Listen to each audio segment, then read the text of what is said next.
มาแล้วครับสัญญาณชัดไหมครับสวัสดีครับ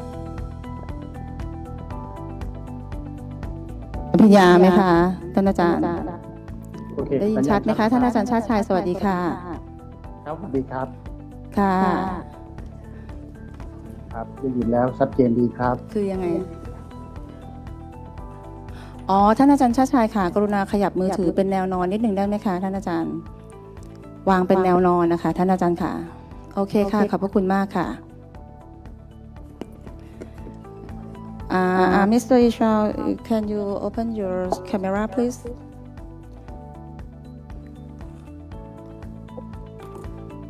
Turn on your camera. Okay. Thank you very much.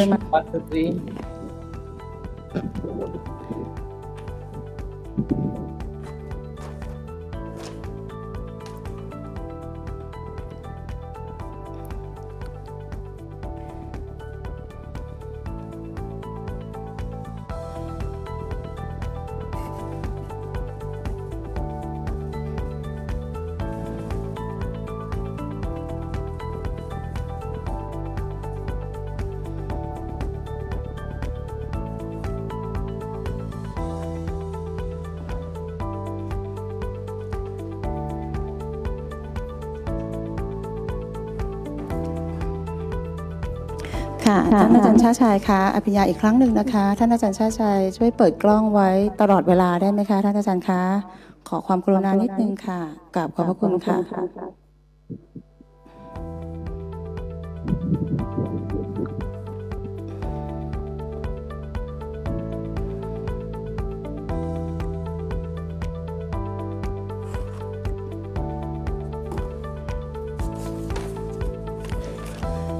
ผู้ใหญ่ชาติชายครับ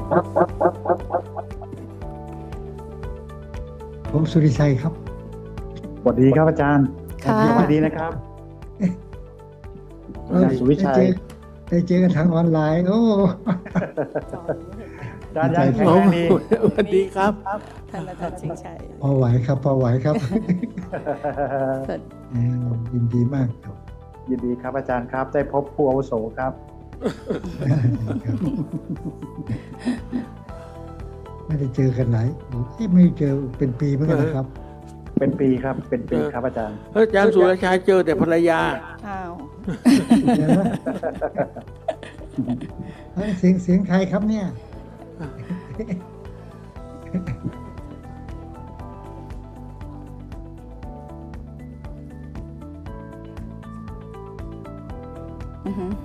ทุกคนMrs. Parado โอเคทุกคนโอเคค่ะก็เช้า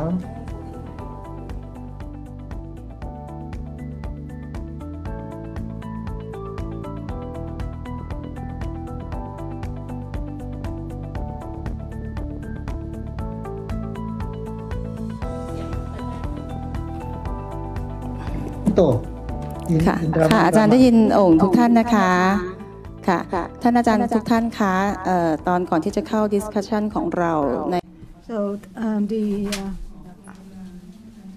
นะคะช่วยเปิดกล้องไว้ตลอดเวลานะคะท่านอาจารย์สุริชัยท่านอาจารย์ชาติชายนะคะมิสเตอร์อิชาลนะคะมิสซิสมาเรียโรสมันพราโดนะคะช่วยเปิดกล้องให้ทางสถาบันค้าง All of the speaker please keep your camera on อีกสักประมาณแป๊บเดียวค่ะเรากำลังจะเริ่มเวทีแล้วนะคะขอบพระคุณค่ะ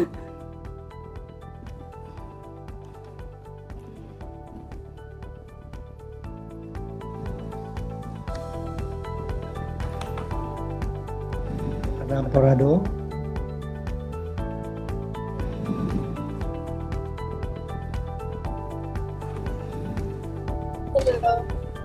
Hello All the presenters please keep your camera on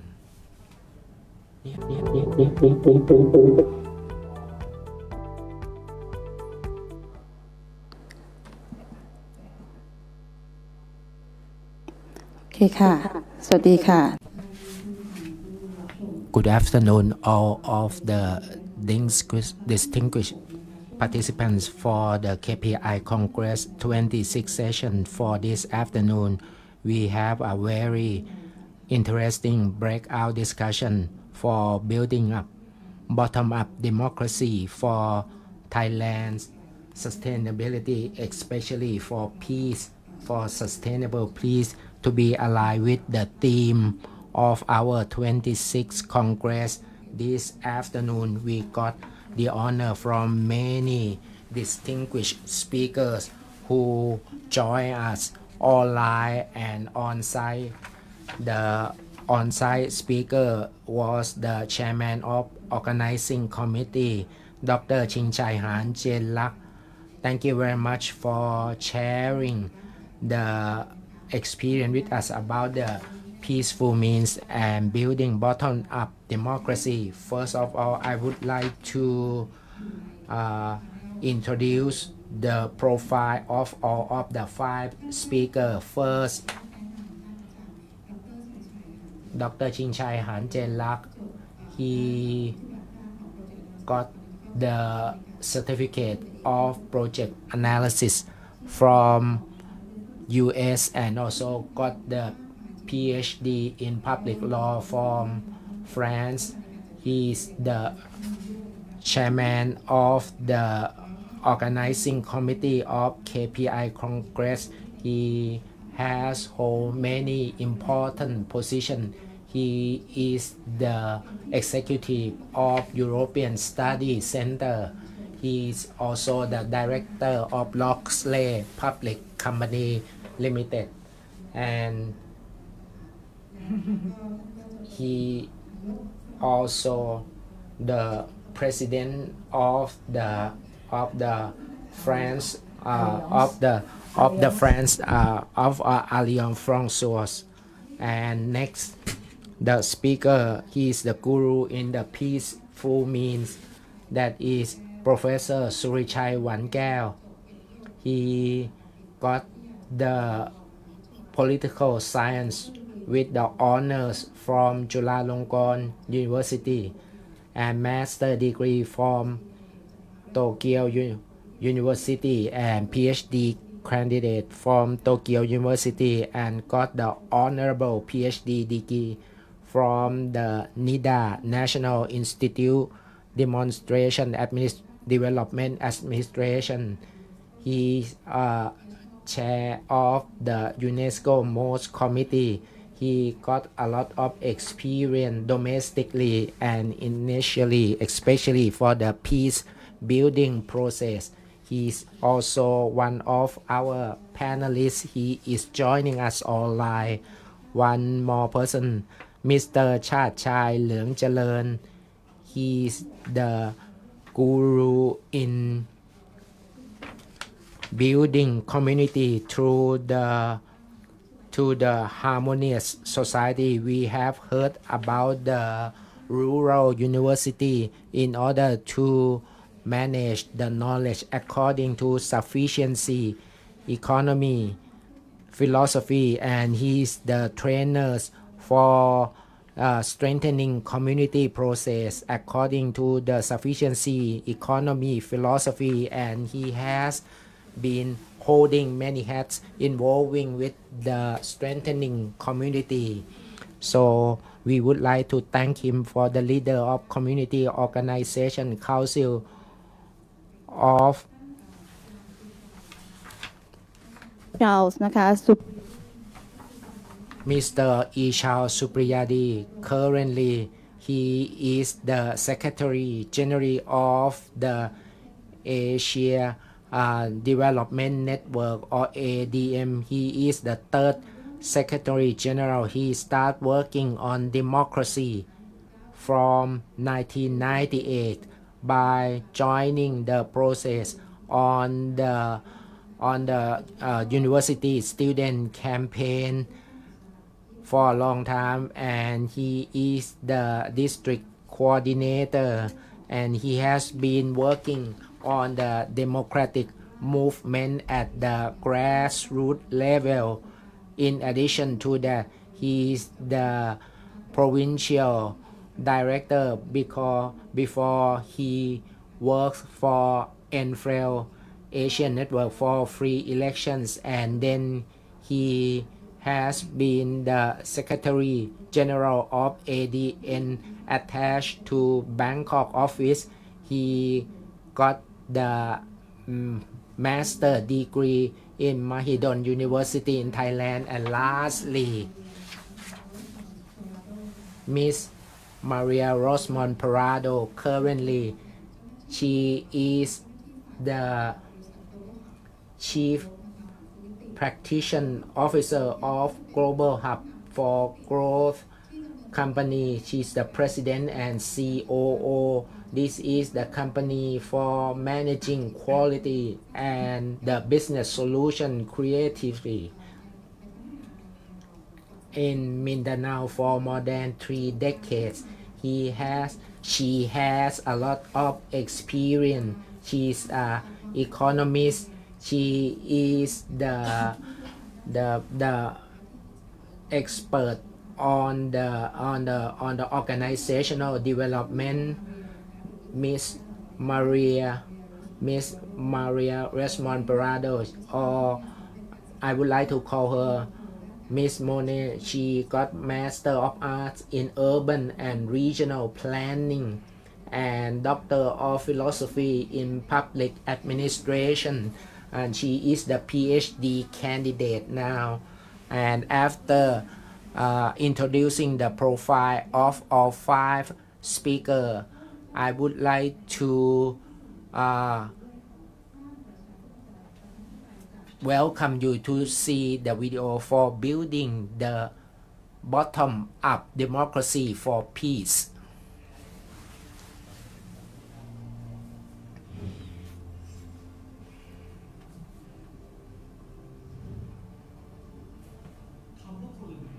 The word citizens come from Latin words called cives that has been used since Greek and Roman era and has been used prevalently during the revolution in UK, US and French in the late 18th century. Citizenship will happen because of many elements. First, it must come from the political community member identity, and second, adhere to unique value. Third, have the right and freedom. Fourth, have political involvement. Fifth, have understanding on politics and governance.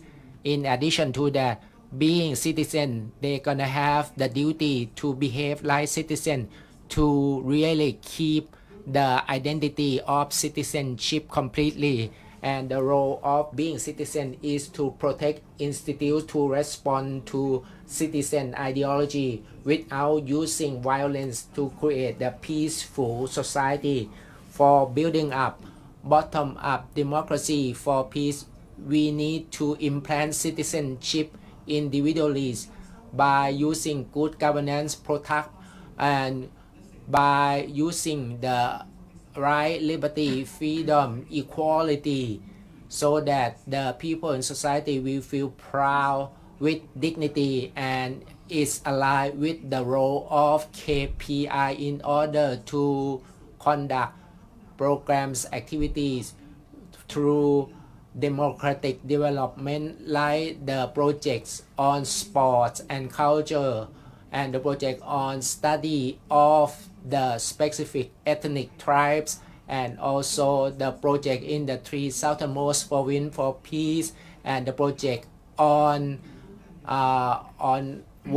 producing media, and also the project in order to create the harmony, and project on having the public forum to really educate people about the age gap, about culture, about ways of life. KPI, we have been promoting the citizenship knowledge so that people can create peace sustainably. That is the video to take you into this breakout session, bottom-up democracy for peace. We have all 5 speakers ready already Today I'm very excited.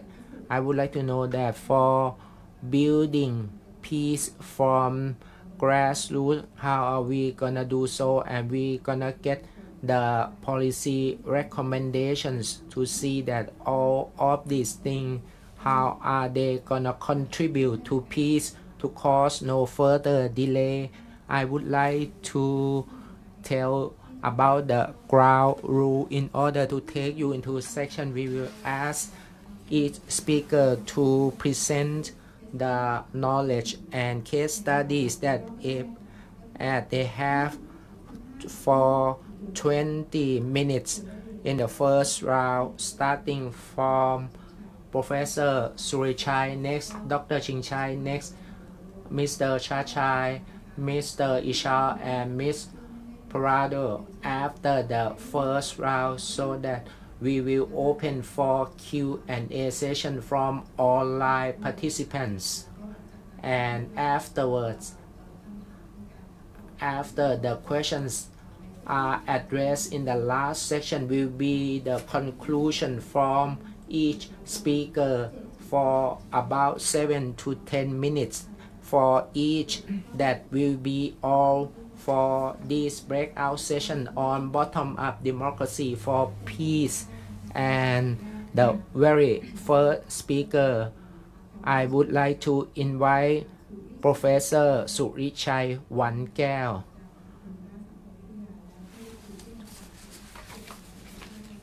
The former director of the Center for Peace and Conflict Study, Chulalongkorn University, who is the guru in this area, to lecture and give us the inputs about bottom-up democracy for peace. Please. เป็นฝ่ายแชร์สไลด์ให้ท่านอาจารย์เชิญได้เลยค่ะท่านอาจารย์ Please go ahead, Ajahn.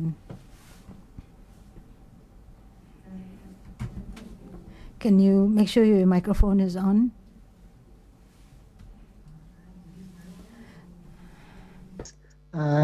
Made this KPI Congress. My deep respect to Dr. Jingjai, to Dr. Ichal, Manet, Dr. Manet, and ผู้ใหญ่ Chartchai, yes. So may I now share with you the why do we need to reflect on this topic of democracy from the bottom up. From our experience in Thailand, may I share with you in some outline that the real reason why we need to be serious on bottom-up democracy is that during the last 2 decades, almost 2 decades, we have been experiencing more or less top-down model of democratic, so-called democratic experiments. So ช่วยฉายสไลด์หน้าต่อไปเลยครับ Yeah, and because of our experience along that line is also a part of the, in some way, the global discussion on how democratic decline in the global level has become a problem that demand a lot of reflections. This includes not only underdeveloped economies, but also include in certain even advanced countries where the issue of polarization went to the extreme, just in the case of the United States and some other major countries in Europe. So democratic backsliding has become a kind of reference frame for understanding the global the decline of democracies, meaning that apart from election, we need to look into the substantive part of democracy. And with that, I think Thailand and our Southeast Asian region need to be put in the point for us to exchange. here I would like to mention a few case study for us to think over. From the slide you see now is that as I mentioned earlier ขอโทษนะผมพูดภาษาไทยดีกว่าขอโทษ ได้ค่ะท่านอาจารย์พูดภาษาไทยได้เลยค่ะเรามีช่องแปลเป็น So you can speak in Thai. We have interpreter. I'm sorry. I think our experience in the last 2 decades is linked to politics. And basically it's experimentation with democracy and building democracy from the top down, basically. So that's why we came out with the 20 years national strategies and so on. But we also remember that we had 2 or 3 coup d'etat in the past 2 decades. And we need to think hard like that in the current world. There are some events that gives us a warning, like global COVID-19 pandemic, and because to go with top-down democracy is not sufficient in order to deal with these global events. And so that the top-down democracy also creates lack of confidence in many ways, and that basically the confidence of the people. There has been some excessive use of power, and so this next slide. So that means we have to pay attention to what are the risks and dangers that we are facing today. And because we all have to face these dangers together. And to face these risks, we also need to work together. In this case, we have to pay attention to the excessive use of power and the top-down methods of administration, which does not strengthen the people at the base. So we need to focus more on initiatives from the base, and because there could be impedimented. That means that we may need to ensure that we can face these risks together. And in order to build the confidence to deal with the risks, we need to build our confidence and to strengthen our collaboration and to appreciate different opinions. So we can see that the top-down system is actually could weaken the democratic system that is in existence today. Then we can see that, next slide, even at the global level, and the SDG reviews, it can be seen that there are disparity in the exercise of power around the world, and there are this disparity in the capacity to deal with the risks. The SDG that is aimed at reducing inequality, and we need to focus more on the inequalities in the risk. Next. You can see that in this next slide, we have to accept that the communities are the ones that are going to be facing the risk, and they have to have the role to try to mitigate the risks. So if we accept the role of communities, and we must ensure that they have to have the capacity to deal with the problems. That means that we have to expand the role of the communities in learning, and also the government has to learn from communities, as well as business have to learn from communities about the impact of development in the past. And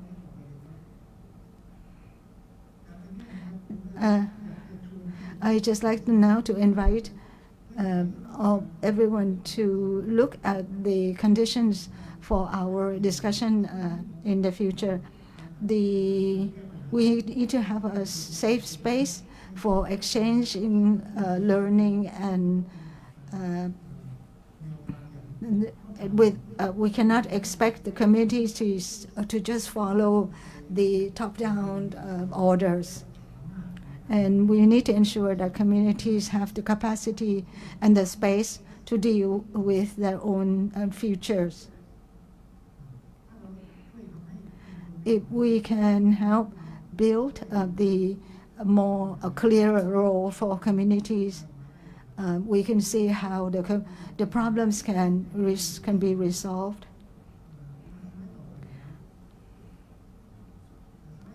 In the next slide shows that Thailand in the past, which has been affected by top-down democracy, we could see that the top doesn't really have the confidence or trust in the people at the base, and they only expect the people to just follow what is being ordered from the top down.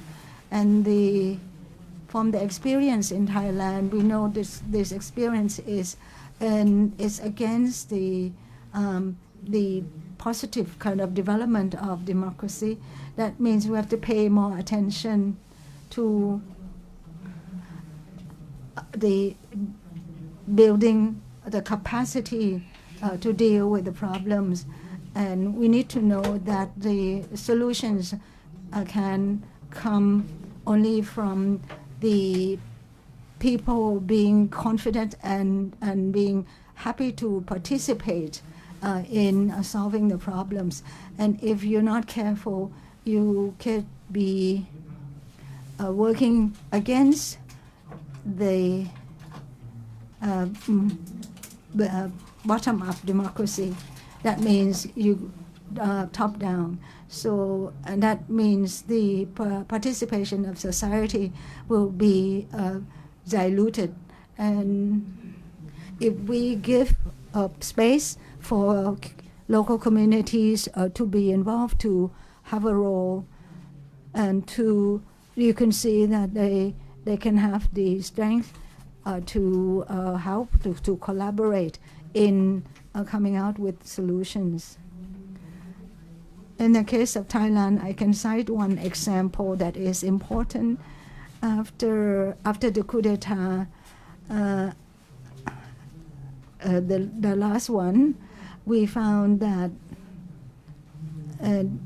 members of communities in Janat districts of Songkhla demanded to know about the government's plan to turn Songkhla into industrial estates in the south of Thailand, and advanced industrial estates.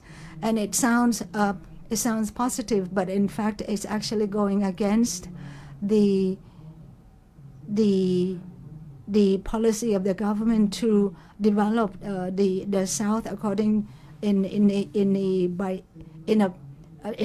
a model called bioeconomy or green economy. These are good words, but the government of General Prayut focused on BCG, the bio, green, and circular economy, but the model of industry that they want to implement in the south, and is actually contradicting this policy. And 37 southern women gathered in front of the government house to protest this, and this shows, you can see in the photographs that they were jailed overnight, but finally the government accepted the petition and then started the review of the plan.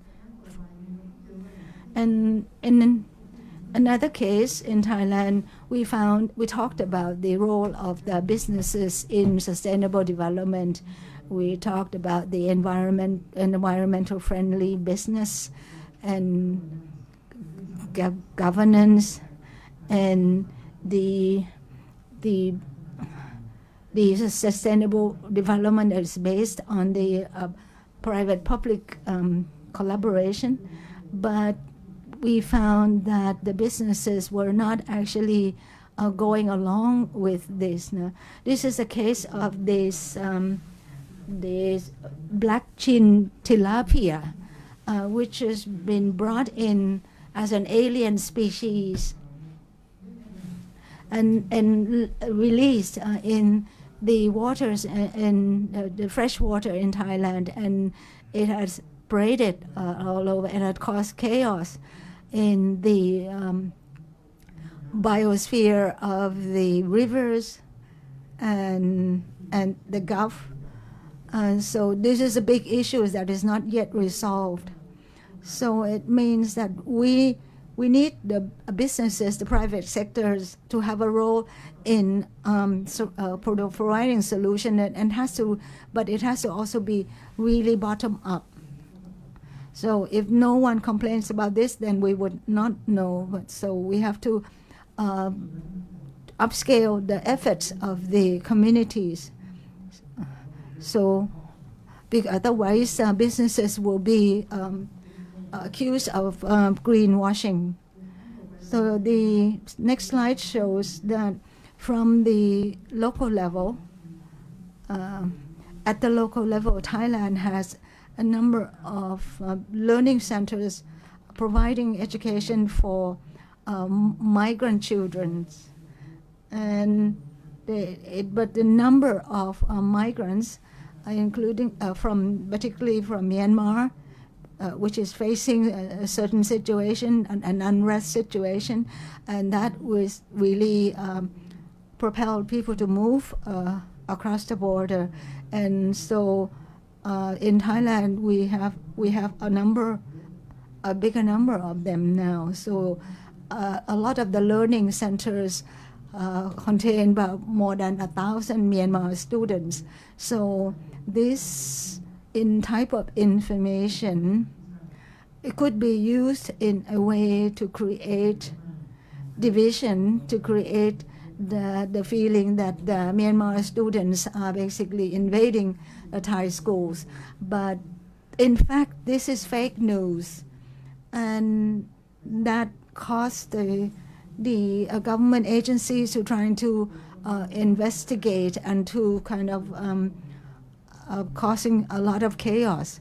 But now it's now become clearer about what have to be done, and that means the lesson we should learn from this is that education should be open for all children, but then we have to ensure that we organize it in a way that with an understanding about the situation in different areas, and without allowing this fake news to be spreaded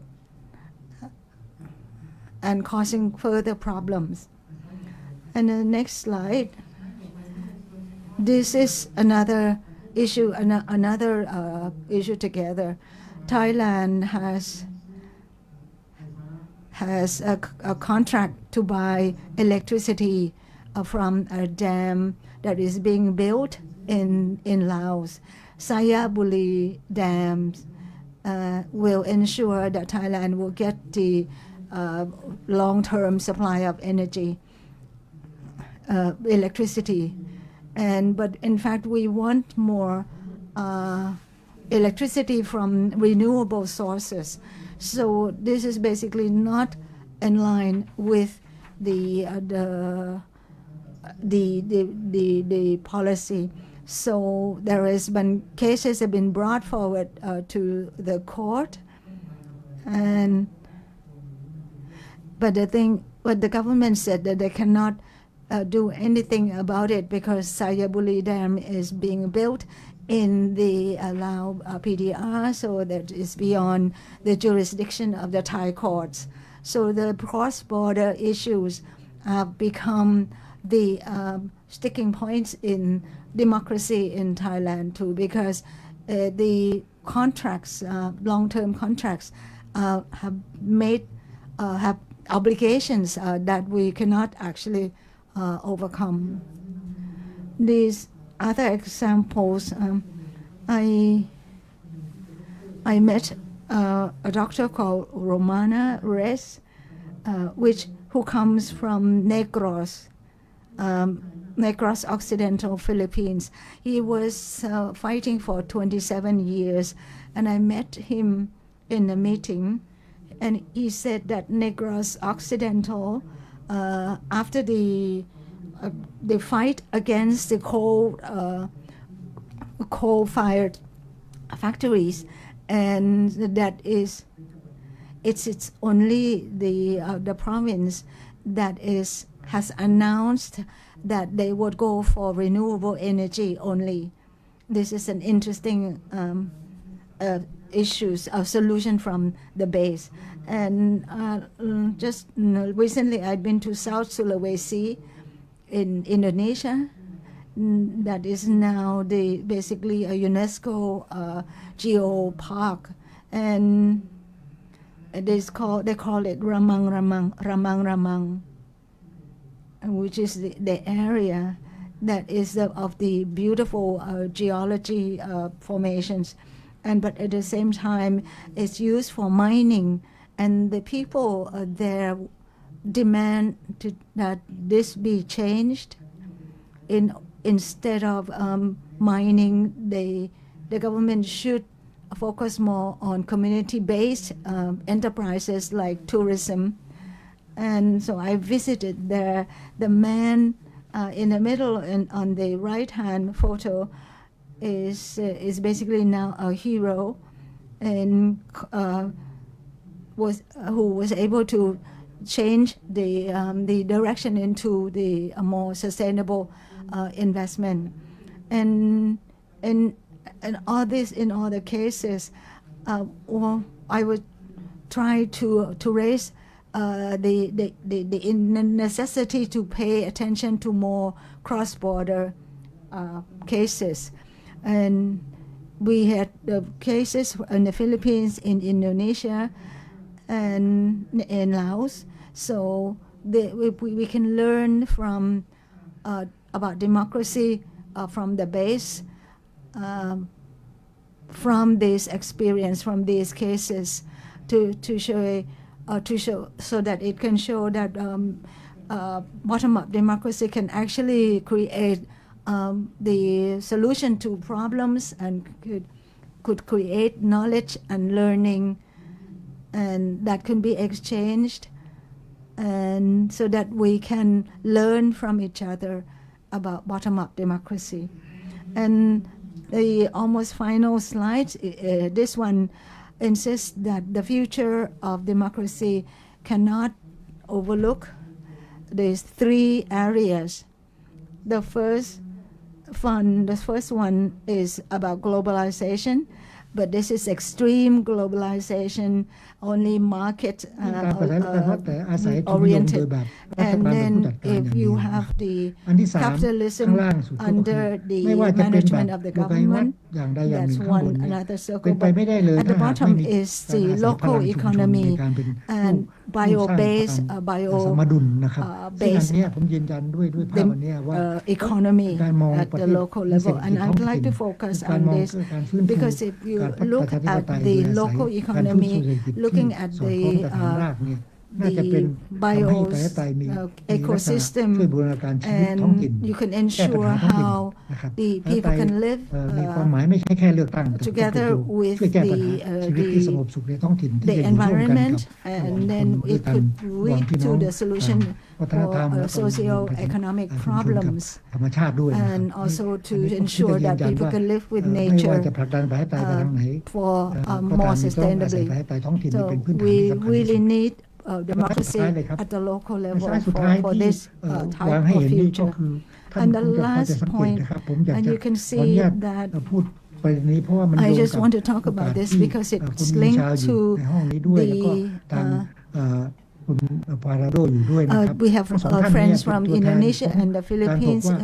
ถ้าหาก also เราจะ in this คุย room. แลกเปลี่ยนกันในอาเซียน So ในเรื่องเหล่า if นี้ we're going to มันก็ discuss จะทำ this ให้อา issue เซียนของเราไม่ at ใช่เป็ the นประชาค ASEAN มที่มี level, แต่ความฉาบฉวย it's going to ของการ ensure แลกเปลี่ยนป that ระชุม our อย่างเดียวแต่ ASEAN เป็นเอาประสบ is การ not ณ์จริ just งๆมา about ตัวเชื่อมให้เรา not just talk shops มี at ความลึกซึ้ง meetings ใน and การ so สร้าง on, ประชาคมในท้อง but ถิ่น we การ can ทำเช่นนี้ได้ ensure ก็จะทำให้ประเทศ that ไท the ยเรานี่ people of การเป็นพลัง ASEAN ข can องการ have a ฟื้นฟู choice, have a ระบอบ role, นะครับทำให้ประเทศไทย and เรา this เป็ will นตั be ว a สร้าง way ความ to เชื่อมั่นต่อกัน ensure และสร้าง that มั่น our ความเชื่อมั่นว่า democracy ที่อาเซียน can นี้อาจ build จะแลกเปลี่ยนเรียนรู้ร่วมกันและ confidence รับผิดชอบข้ามพรมแด for น the ระหว่างกัน people ทำให้ภาค and ธุรกิจก็ among สามารถรับผิดชอบ the members สัง of คม the ต่อความยั่ง ASEAN ยืนร่วม community กับร่วมกันข้ามแดนได้ so ด้วย that we นะ can see the เพราะการคิด sustainably ในระดับประเทศอย่าง sustainable เดียวจะไม่ future พอต้องแลกเปลี่ยน together. การเรียนรู้ So we cannot ข้าม just แดน think และทำ and ให้ learn การ within เรีย our น own รู้ทางด้านนโย country. บาย We need กับการดู to ท้องถิ่น learn ไปด้วยกัน about ให้ from ให้แข็งแกร่งมากขึ้น lessons ข from อบคุณ other ครับ countries to in order to strengthen ขอบพระคุณค่ะ ท่านอาจารย์สุริชัย หวานแก้วมากๆเลยนะคะ ท่านอาจารย์ก็ Thank you so much เราเห็นภาพนะคะ Professor ตั้งแต่ Surichai ระดับ just โลกนะคะ make ล us งมา see ตั้งแต่ท่านพูดถึง the SDG picture นะคะใน from เรื่องของ the global level ตัวชี้วัด when พัฒนา he ที่ยั่งยืน talk นะคะ about ลง the จนมาถึงระดับ SDG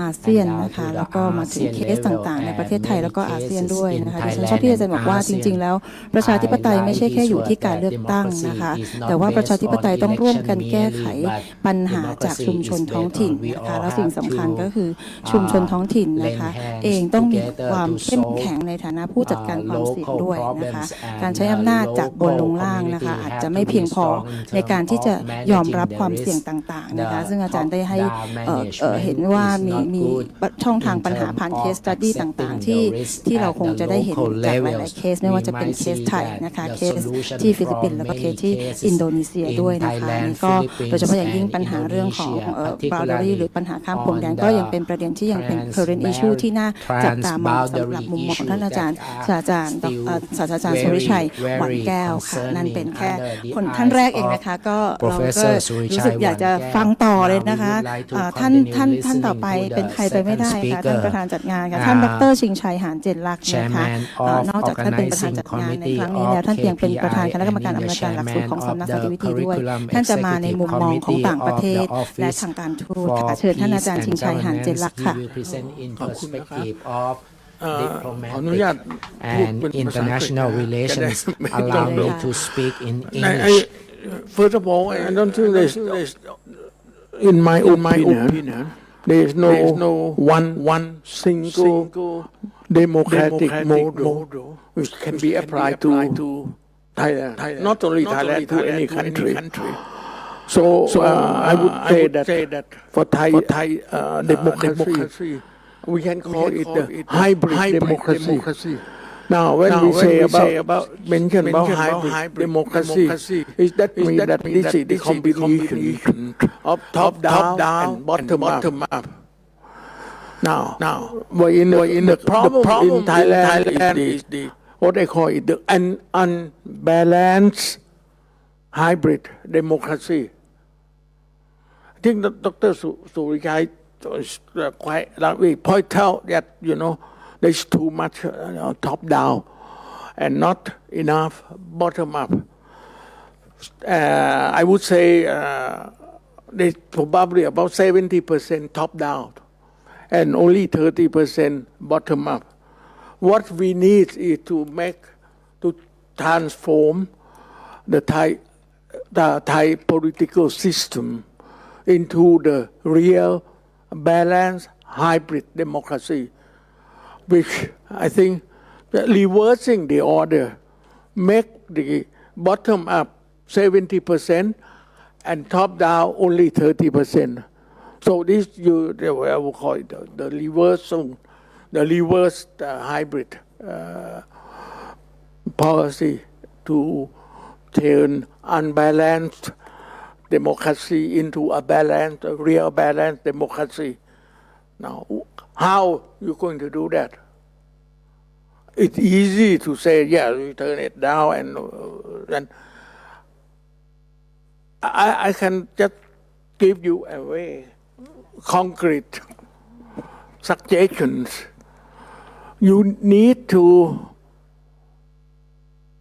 create or not create, to emphasize or expanding what I call it the concept of civic society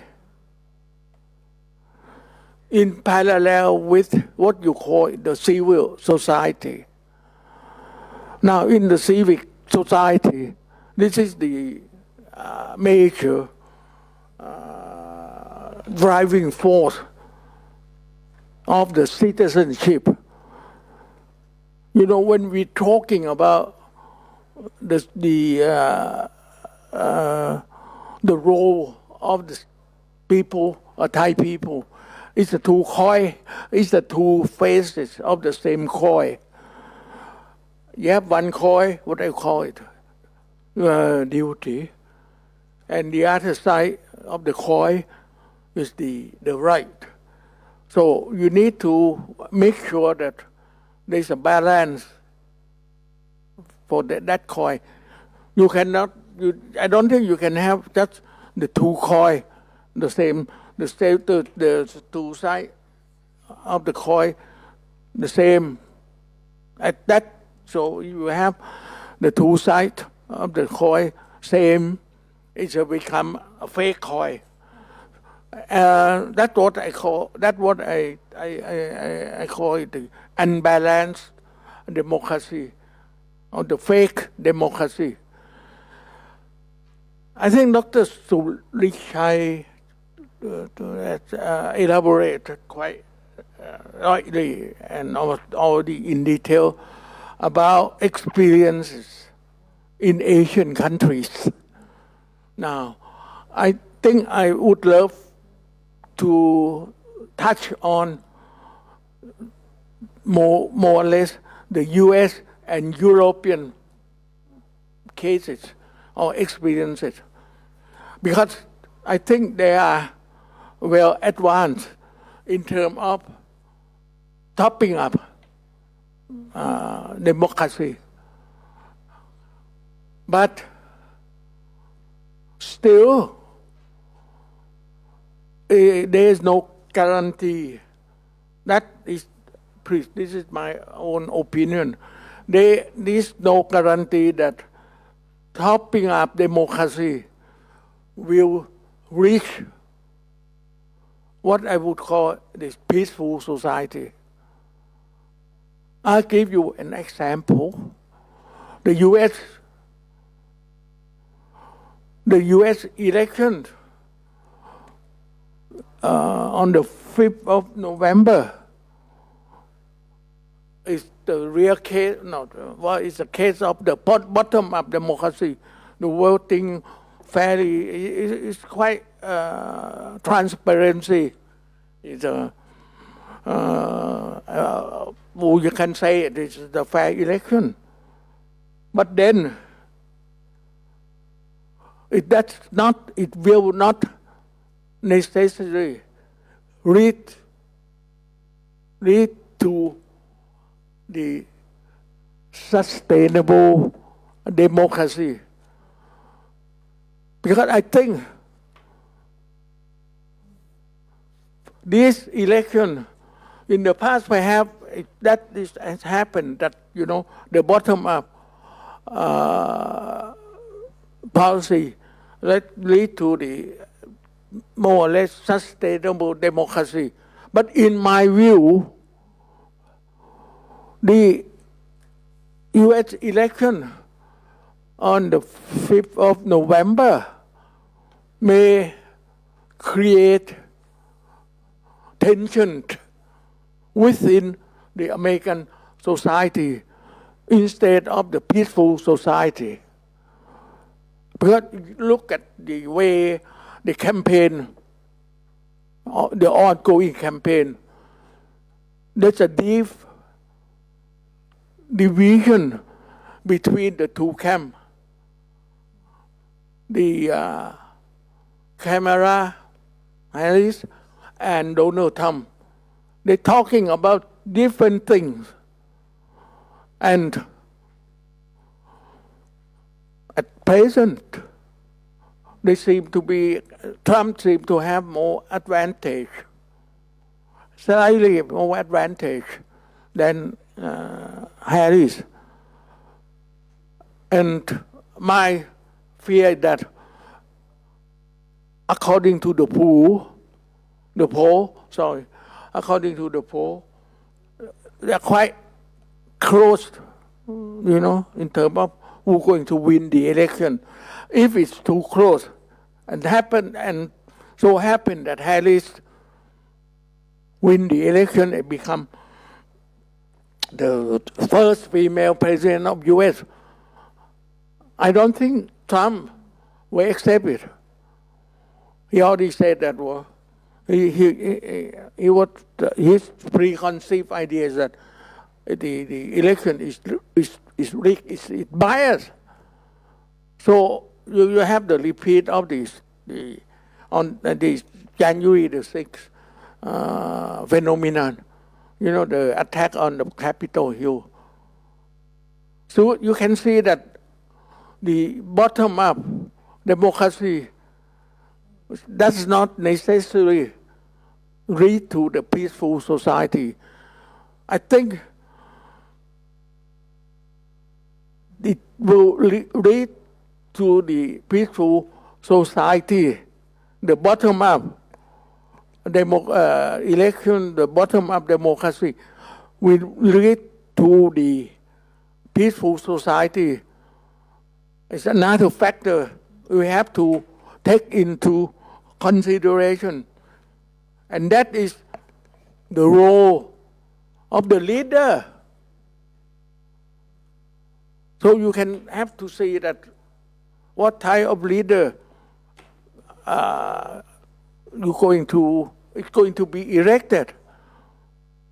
And the bottom-up democracy does not necessarily provide you with a good leader.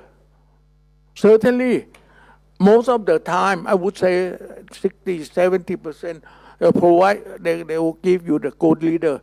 But the next election in the U.S., if Trump is elected, I'm not sure he's going to be a good leader.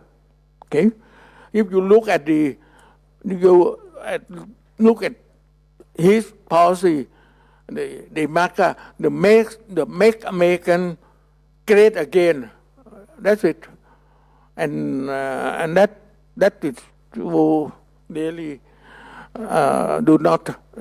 won't really create the sustainable democratic regime.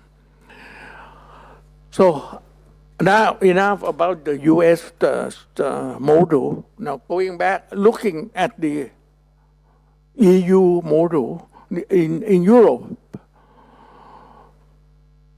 you have what you call the father of democracy, the UK model, the French model, the Italian model. And you look at what's happening right now in Italy. This Giorgio Molani, right-wing candidate, was elected as the Prime Minister of Italy. Now, she will move the country to the right, and her policy will just produce a kind of a right-wing strategies. We have to see. He just been elected.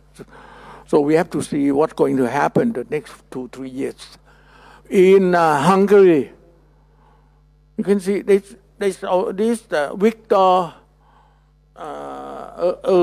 Urban already in place for quite some time, since 2010, I think, and they continue, and he's got elected so many times because certainly, I mean, there's a certain degree of fair direction, but the mood of the society change. I think they seem to tend toward make Hungary great again. That I think he is probably Orban. Probably they can call him European Trump. That was my view. In France, opposite happened, but again, there's no prospect of the peaceful society after the election, because the left wing group surprisingly won the election. But in case of France, delay not help to solve the problem. Delay the problem, postpone the problem is that the prime minister, according to the constitution, the prime minister, the president appoint the prime minister. That's not necessary to be a representative sit in the parliament. So whenever any problem happen, the president just change the prime minister. I think already changed 3 times. This is the 3rd prime minister so far. So, but still, the left wing, the left wing, on the right wing, in this case, the right wing fraction under Marine Le Pen, you won't accept it.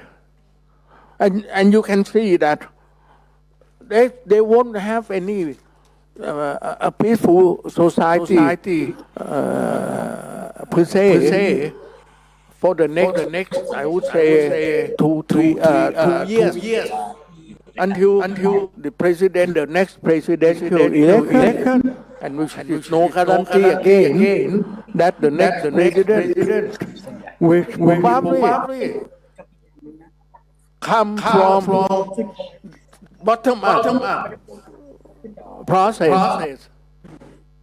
It's no guarantee that the new president, the next president, will be able to set up or to establish the peaceful society for France.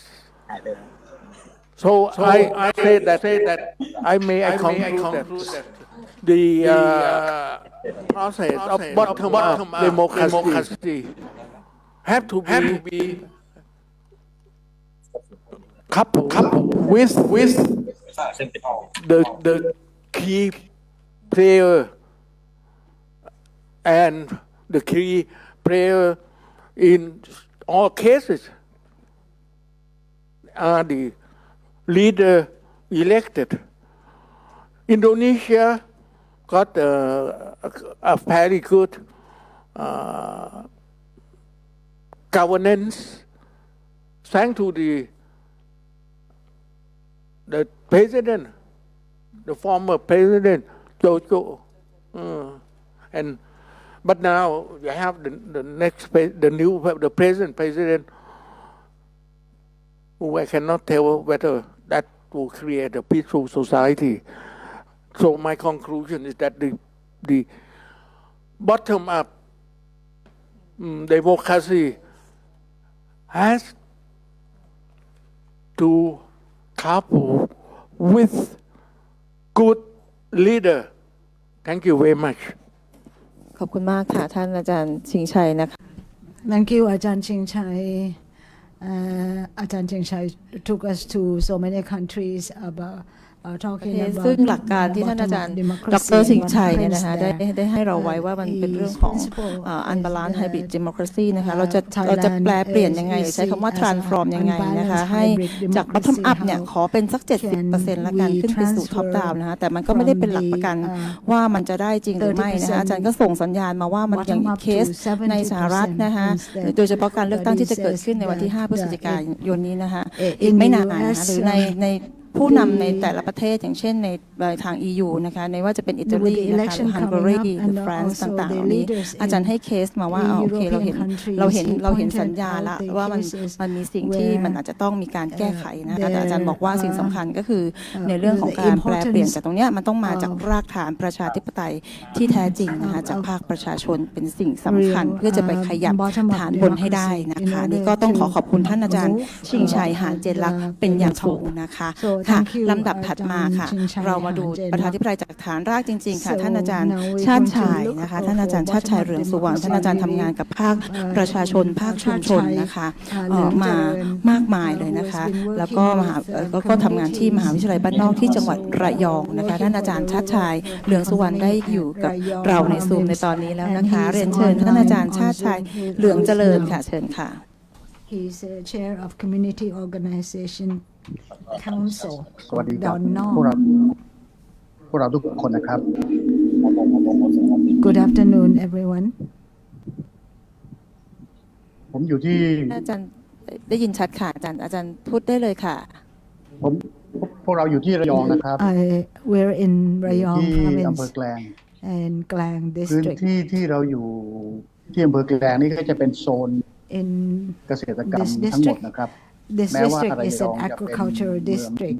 อุตสาหกรรม Even though Rayong ก็ตาม is an industrial แต่ว่าเราอยู่ town, ที่ but อำเภอแกลงก็จะเป็นเกษตร Klang กรรมทั้งหมด district นะครับ is ในอำเภอแกลงก็มี agriculture. 15 ตำบลเราเป็นหนึ่งใน We 15 ตำบลของอำเภอแกล have ง 15 sub-districts ชื่อตำบลเนิน and คอครับ this ห่าง sub-district จาก Neun กรุงเทพ is สัก one of 200 them. กิโลครับ We're about 200 วิถีเก kilometers ษตร from ของเรา Bangkok. ส่วนใหญ่ก็จะทำสวนยางพารา Agricultural lifestyle ทำสวนผ includes ลไม้ มีทำนากับประมงชายฝั่งนิดหน่อย rubber plantation, การเป็นวิถี rice เกษตรเนี่ยจึง growing ทำให้เรา and some ค่อยๆเติ coastal บโต fisheries. ในแบบฉบับ ที่เรียกว่า Our การพึ่งพาตนเอง agriculture ตามแนว way of ปรัช life ญาเศรษฐกิจพอเพียง has อย่างจริงจัง we have been following ผม the จะชวนพวก sufficiency เราดู economy วิถีชีวิต philosophy คน บ้านนี้นิด strictly หน่อยครับ and just เป็น like ตั to ว show วิธี you ทัศน์นะครับ our เชิญนะครับช way ม of วิธีทัศ living น์นิดเดียวครับ from this video. นะคะเชิญค่ะ ครับวิทยาเป็นขึ้น คนตำบลเนินคอ People of ที่นี่ Neun Khaw ใช้ชีวิตแบบพึ่งพาตน We เอง live, ง่าย in a ๆ แต่มั่นคง self-sufficient way. มั่นคงที่ได้ร่วมกันปลูกผักผลไม้ปลอดสารพิษ We've been growing มั่น organic คงที่ได้แบ่งปัน vegetables ให้ and ร้าน fruits, ค้าในชุมชน which we share มั่นคง with ที่ได้มีของอ the ร่อย shops ๆ ให้นัก in ท่องเที่ยว town ได้อิ่ม to ท้อง ensure that we have goods มั่นคงที่ได้ร่วมกันทำโฮมสเตย์ไว้ต้อนรับนักท่องเที่ยว ให้มาเป็นส่วนหนึ่งของชุมชน welcome the tourists มั่นคงที่ร่วมกันหารายได้เข้าชุมชน in order to generate และ income มั่นคง for ที่ได้ our พึ่งพาตนเอง community. We are secure in ทุกๆที่ our ก็มีความมั่นคง self-sufficiency lifestyle. แบบตำบลเนินคอได้ ด้วยการเรียนรู้หลักปรัชญาเศรษฐกิจพอเพียง to secure พึ่งพาตนเอง พออยู่ พอกิน และพอเพียง economy philosophy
รถให้จำโลกลินไหลฝากใจให้กันอยู่อย่างที่น้องสาวงามก็ทราบซึ้งใจส้มตำฝีมือยกให้ติดตาตรึงใจไม่ไหวอยากฝากความรักสัญญาด้วยความมั่นใจพิธีจำนุงวิไลอุ่นไอไม่เคยลืม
So this is the way we live here. We are farmers who work on rubber plantation, fruit orchard, rice fields, as well as coastal fisheries. We find that being in agriculture profession is most secure, but we cannot produce that much money. And we have discussed seriously together why don't we get rich?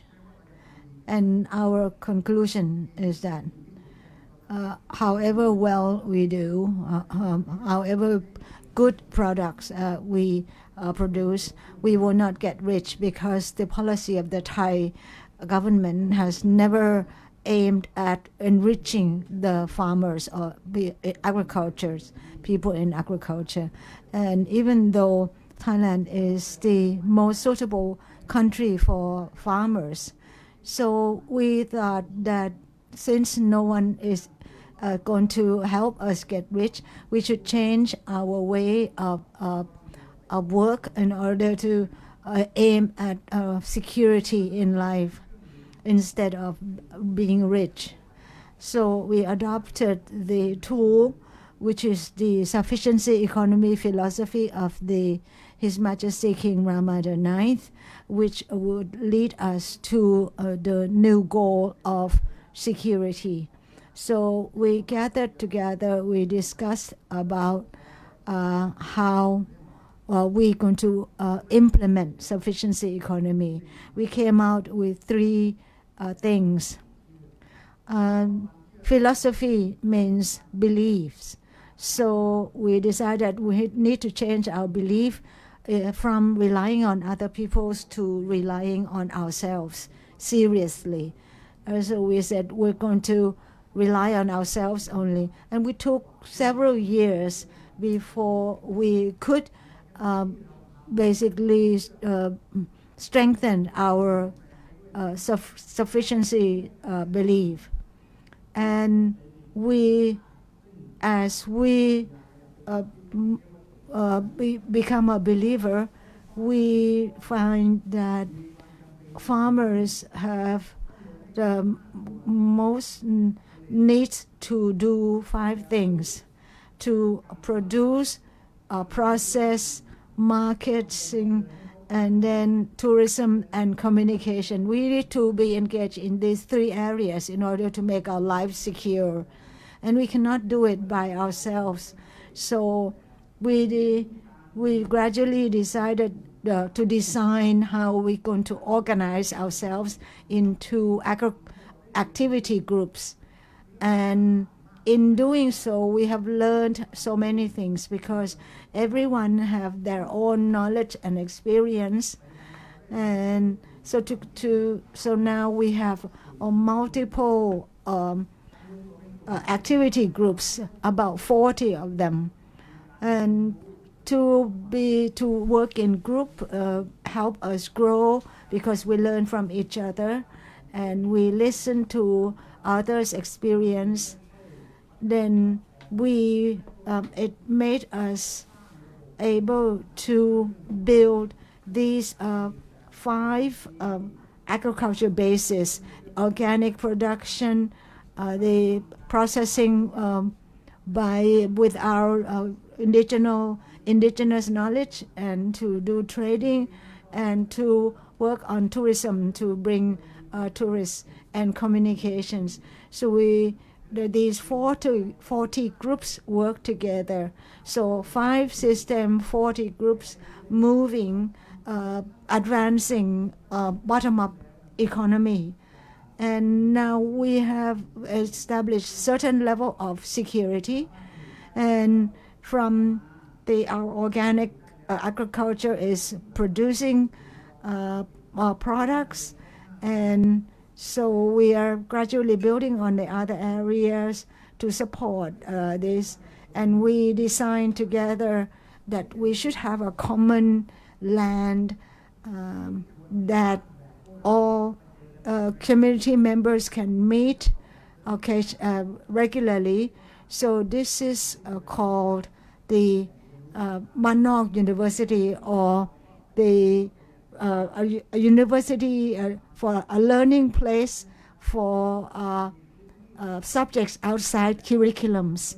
So we want this central area space to be a space for exchange, so that we can gather all the various experience and knowledge and build upon them through the monthly meetings. And this situation, after it's been going on for over 10 years, now we can actually see the results. I'd like to cite some cases that show how our life has become secure under the sufficiency economy principle. And with this sufficiency economy, it makes people have the positive attitudes and positive outlook on the society. And we know how we should organize ourselves, and we have to watch what governments are doing to ensure that we can actually take part and become partner in development with other places. And this has been going on for almost 30 years already. And now that we are strong community groups, community organization, we have learned about networking, because it's very important for farmers like us to network with other partners, including universities, government agencies. But we have to ensure that they understand what our character is, and we don't want them to think we should change to be like them. So we have a central space where people can come and talk together and to plan the future direction together. And this has been going on for more than 30 years now. The 3 banks that we have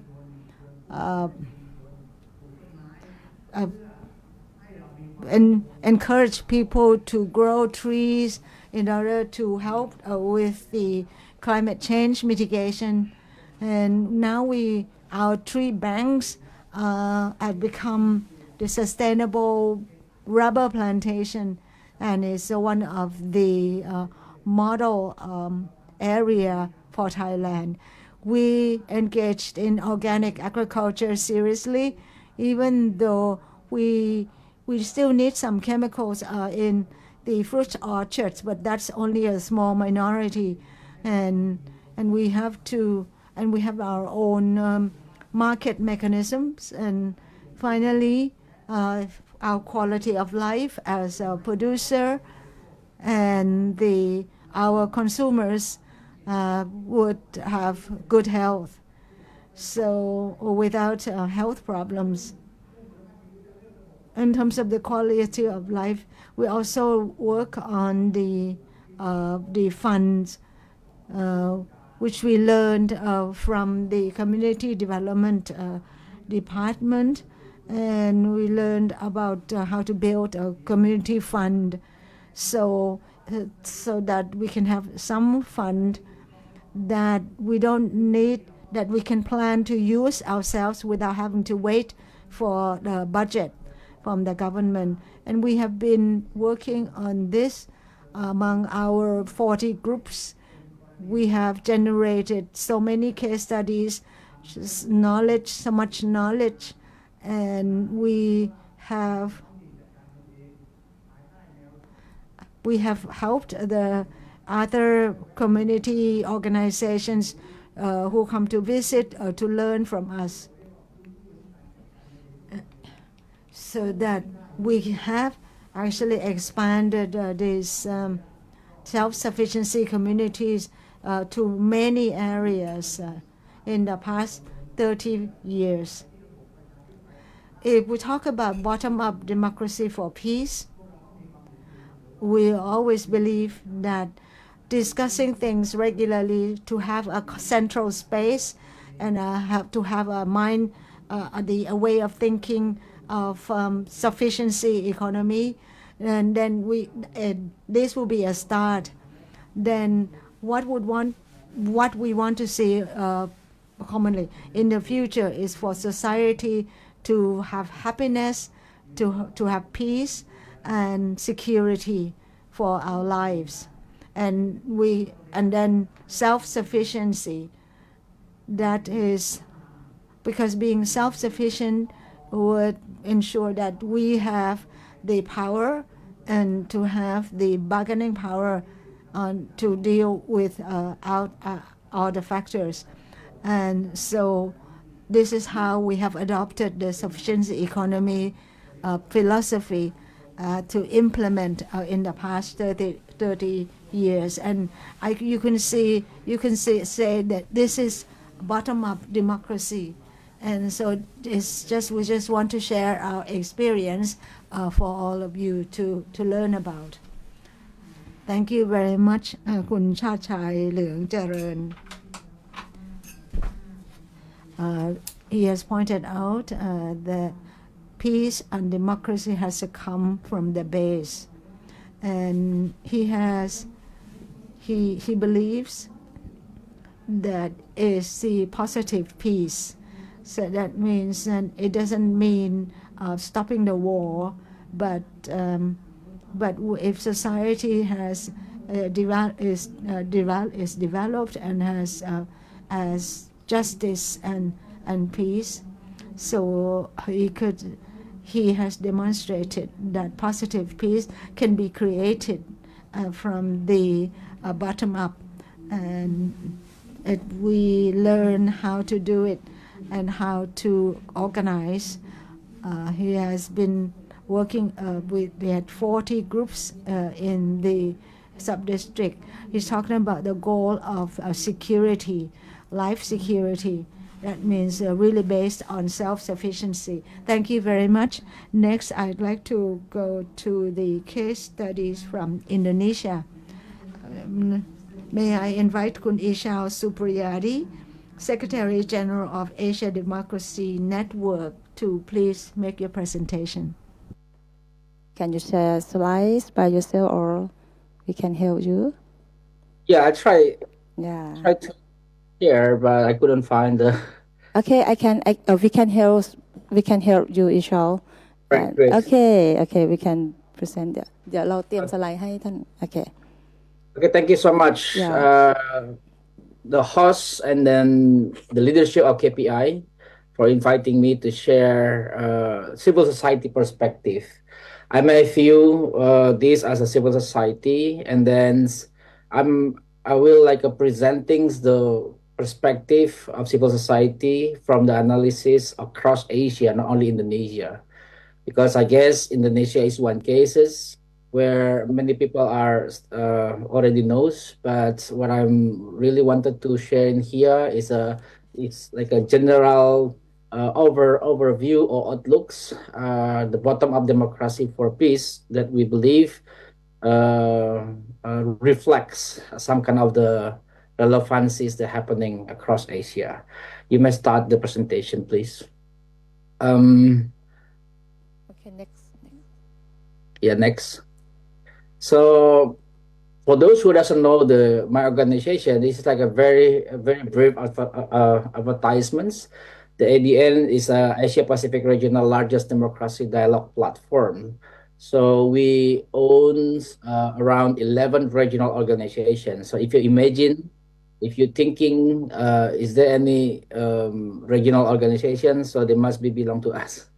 So this one is very important to reflect things what the opinions about the bottom-up democracy for peace that representing at least 4 different subcontinents in Asia, which is Southeast Asia, or we know as ASEAN countries, South Asia, Northeast Asia, and Central Asia. Unfortunately, sometimes we are tempted to generalizing Asia as a one singular entities, but in fact, it's very difficult to really generalizing the 4 subcontinents, which is rich with different multi-social, economic, cultural, and political backgrounds. So sometimes the one that we're discussing, Southeast Asia, does not really resonate to the others neighborhoods of subcontinents, even very close. So I'm trying to telling you, Asia is totally in one regions, but in fact they are a bit different and having different characteristics. So if we're talking about democratic, bottom-up democracy and for peace, so I would like to return or try to recalling what we believe as a democratic peace buildings. For us, for civil society, it means the creations of viable. Can we change the next, please? So for us, it's creations of viable local to national level system of democracy that address deep social grievances and divisions through consensus building and creations of locally led institutions that enable the sustainable of peace. I think we believe that the creations of strong democratic institution is essential in sustainable and peace. For instance, a strong electoral mechanism that enable dispute resolutions or policy for demilitarizations and peacekeeping commissions that can help prevent unintended violations and alleviate fears. I think finally, inclusion of more sectors enables more durable peace and effective conflict to democracy transitions. I'm starting opening up the division here. Talking about bottom-up democracy for peace, I'm recognizing there are at least 4 processes there. Number 1, bottom-up representing people in the grassroots, society, community-based, city-based, provincial-based. And we're talking about democracy norms, and then to creating peace.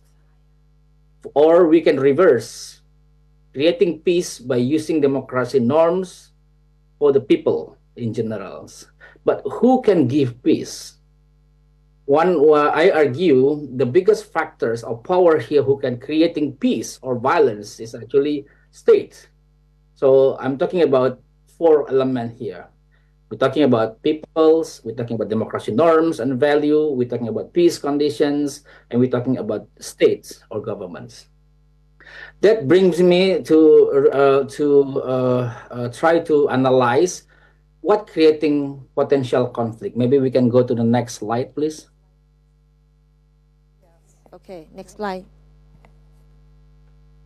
For us, we recognizing at least five big measures elements that creating or we can recognize are potential conflicts from the democracy frame or perspective.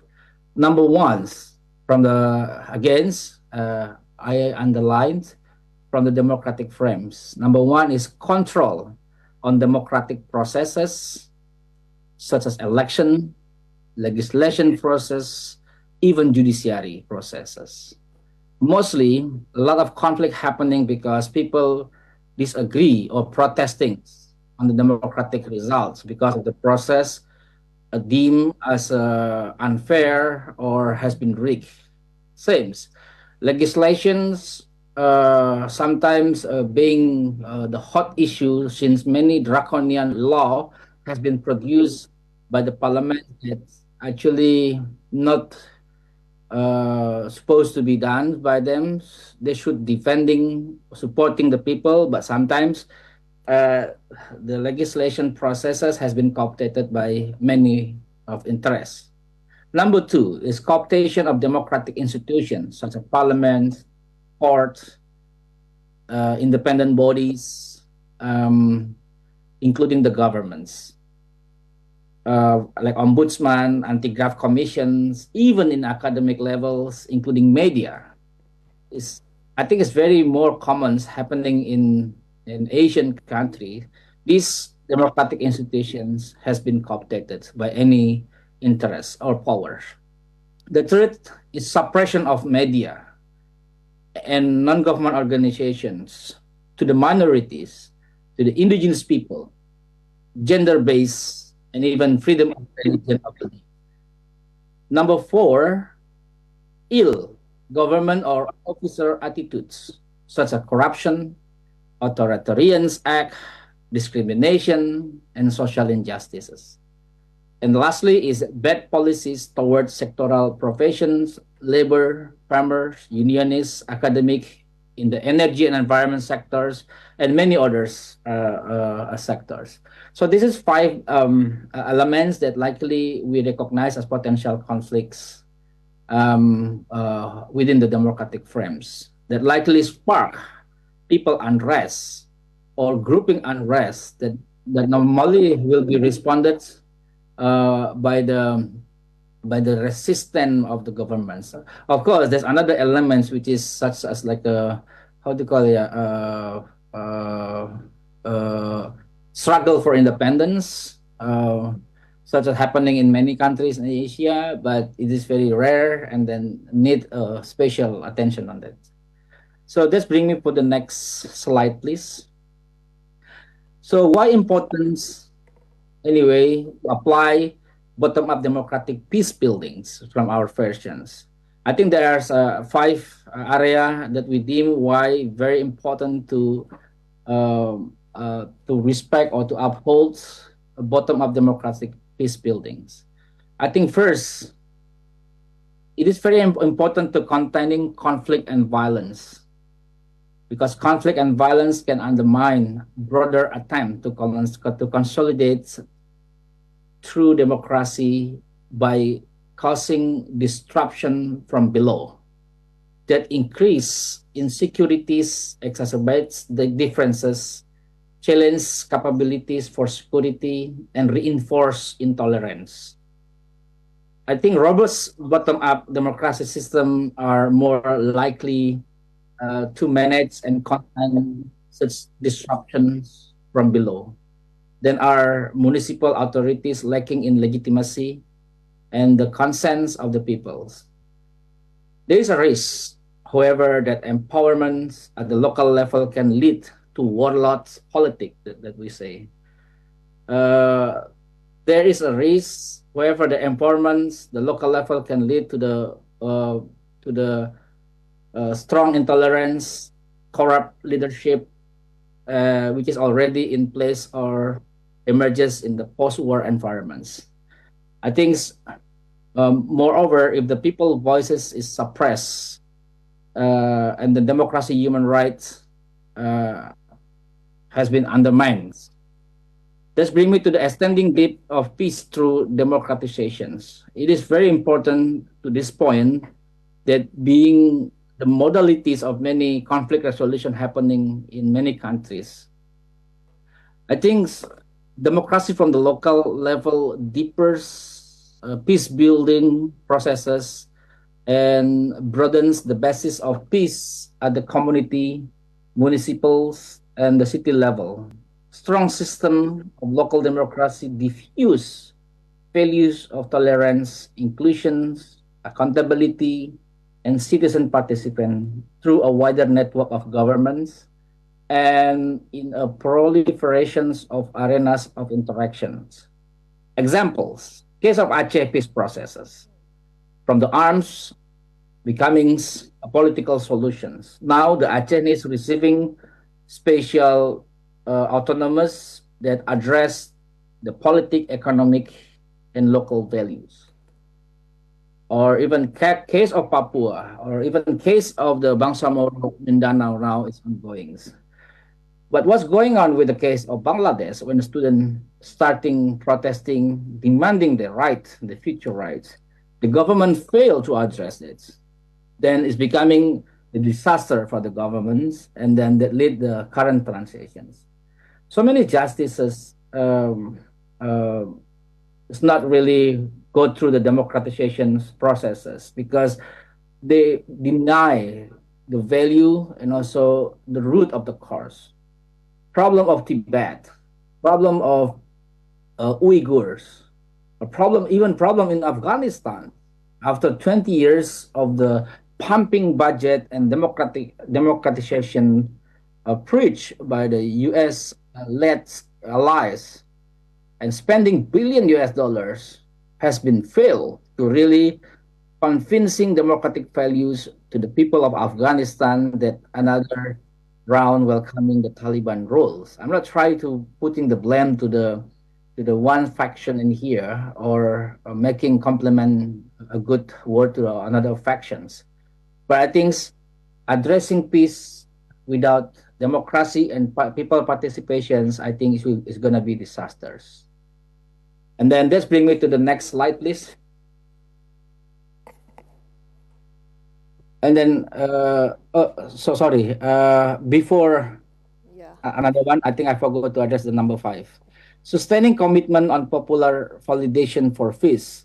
I think building strong democratic institution and government is very essential to averting conflict. This need to go hand in hand with other important aspects of democracy buildings, and in particular with the construction of a democratic institutional framework. I think this is the highlights. It should be in line with the construction of a democratic institutional framework, and then to strengthen of the supportive social environment through consensus seeking and inclusive dialogue and reconciliation process. I might cite Timor-Leste as a good example. Timor-Leste stayed idle. They slow but steady to build their own democratic institutions with the people participations, with the warm opens, and then very patient governments to listening to addressing. So they're becoming one. Civil society able to reach the government able to reach the societies, the farmer, the fisherman, everything. So this seems like there's no gap. So that's why I think Timor-Leste case is one of success in building strong institutions as the country sustaining commitment to peace. Furthermore, we have to remember how Timor-Leste is slowly asserting becoming ASEAN or Southeast Asia most democratic states in the post-conflict through the support of the people and wide stakeholders engagements. So that's bring me to the I'm sorry, interruption. I'm sorry, my daughters. So that's bring me to to my recommendations. I think very important to prevent stakeholders silos. This should be involving those four elements that I'm mentioning earlier to contribute to the polarization and fragmentation in society, to making society more vulnerable to conflicts. Secondly, to reinforce and protect democratic institutions and processes. This is what we have. Slowly, we're not talking anymore about the conventional democratic challenges or everlasting conflict that never been solved. But right now we're facing new challenges where slowly but sure the oligarch growing strong, the non-democratic entities is becoming bigger and occupy more spheres of our democratic institution and processes. In 2024, or at least this year's, we have 20 elections across Asian countries. But it's very difficult to point out the fingers, which one are quality ones and creating new leaders, mostly only extending status quo, same guy, same group coming in, or the group that's supporting by a big businessman or multilateral company who winning the elections. The elections no more becoming the value of the war or the competition of the people's values and norms, but more likely wealth, resources, and then who can occupy mostly of the machinery within the government, military, and policies will winning the election. It's a win, it's the battles of resources, networkings, and then also media, disinformations. And then 3, transparent and just government will maintain peace. Trust me, if we have a good and transparent anti-corrupt governments, peace will be easy to be addressed fairly, without bias, without politics, and only for the people, and not for the interests of any governments, politicians, or even worse, by the companies.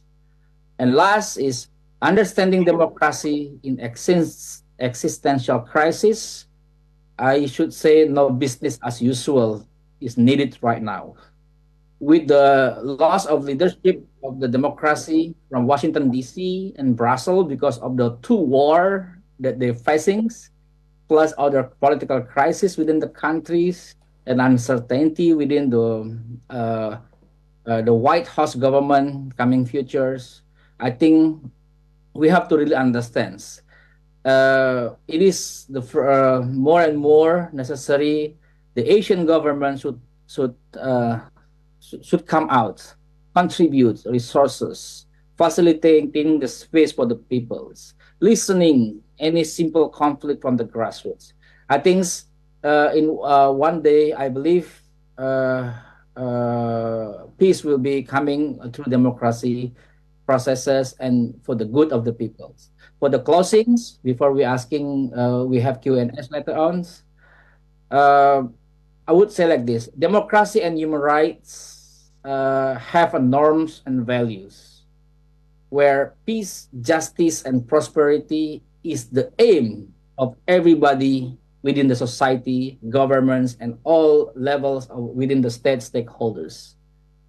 But marketplace and business by oligarch has been really strongly tied with autocrats right now, manipulates, undermines all those norm, value, and even ethics for the interests and gains of the global politics, as well as the wealth of the several peoples within the society. So it's our turn as an elite. I'm considering we are all elites, should really connected with the people in the grassroots, open more connection channel, listening, cooperations, and we cannot work in silo anymore, since the threat for democracy, the threat for peace is very enormous. thank you so much. I return back to the host, and then I'm looking forward for the further discussions. Okay thank you very much Ichal ขอบคุณนะคะ Ichal นะคะก็ในประเด็น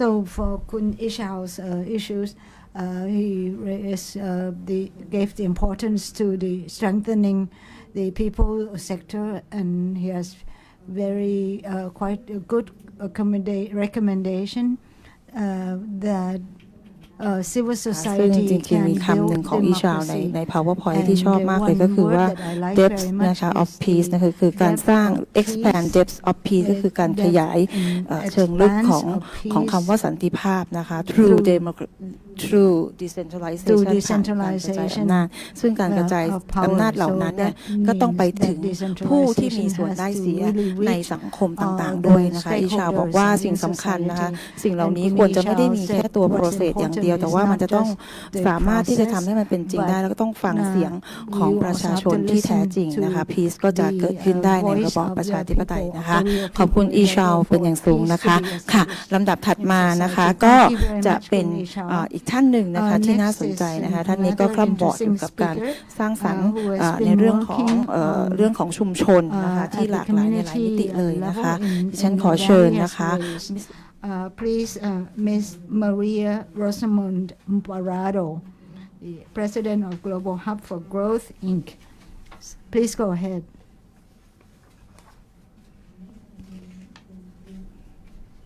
My slide. Okay. I will share your slide. Maybe I will share for you. Thank you very much. Also, Yeah. good afternoon, everyone. It is really my distinct honor invited in this gathering of peace advocates. I'd like to thank 26th KPI Congress, hosted by the KPI Institute with building bottom-up for Thailand's sustainable development. I am Monette Parado, a peace advocate from the Philippines. I truly appreciate the presentation of the previous speakers because they gave us a global perspective, a Southeast Asian perspective, a national perspective, and a local perspective of bottom-up democracy for peace. So just by way of a short sharing, I once led an organization called the Jerry Ross Foundation. I was the executive director for 20 years. I actually retired during the pandemic. We had the privilege of managing and running one of the longest ADR programs in the country called the Barangay Justice Service System Model, or the ADR model. So I met Nitaya of KPI in 2018 while she was visiting, and had a chance to actually look at our materials and listen to the small wins of this model at the Jerry Ross Foundation. And I remember her saying that one day I hope I can share this Philippine experience in Thailand. And today is that opportunity, and I thank the Thai and KPI for giving me the chance.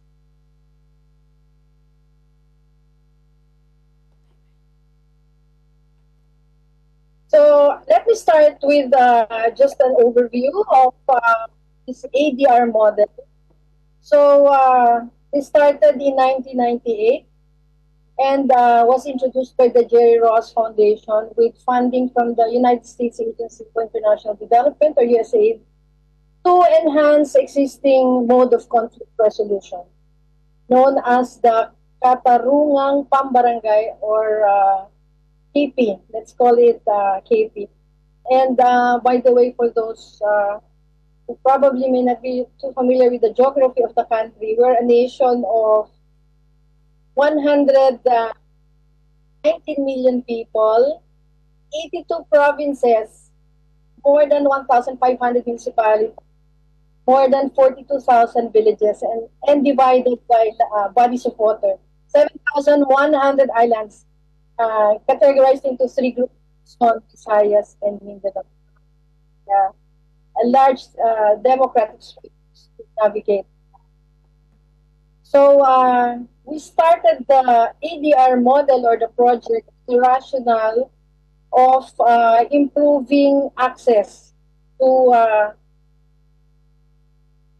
dispute mechanisms at the local level, and the main goal was to reduce violence by strengthening a community-based mechanism accessible to the disadvantaged. In a rapid appraisal study we made during the introduction of this model, while we had the local system, the KP system, it needed a lot of improvements. There were a lot of backlogs in the way the KP manages cases at the local level. And that study provided an avenue for Jerry Ross Foundation to introduce a localized model of dispute resolution. So the KP, which is really being strengthened by this model, is a provision of the local government code of the Philippines. And the establishment of the KP was really meant to lessen the burden of our courts by settling barangay level conflicts and disputes at the community level. It is not KP at the local court. It's composed of barangay officials trained in conciliation and mediation.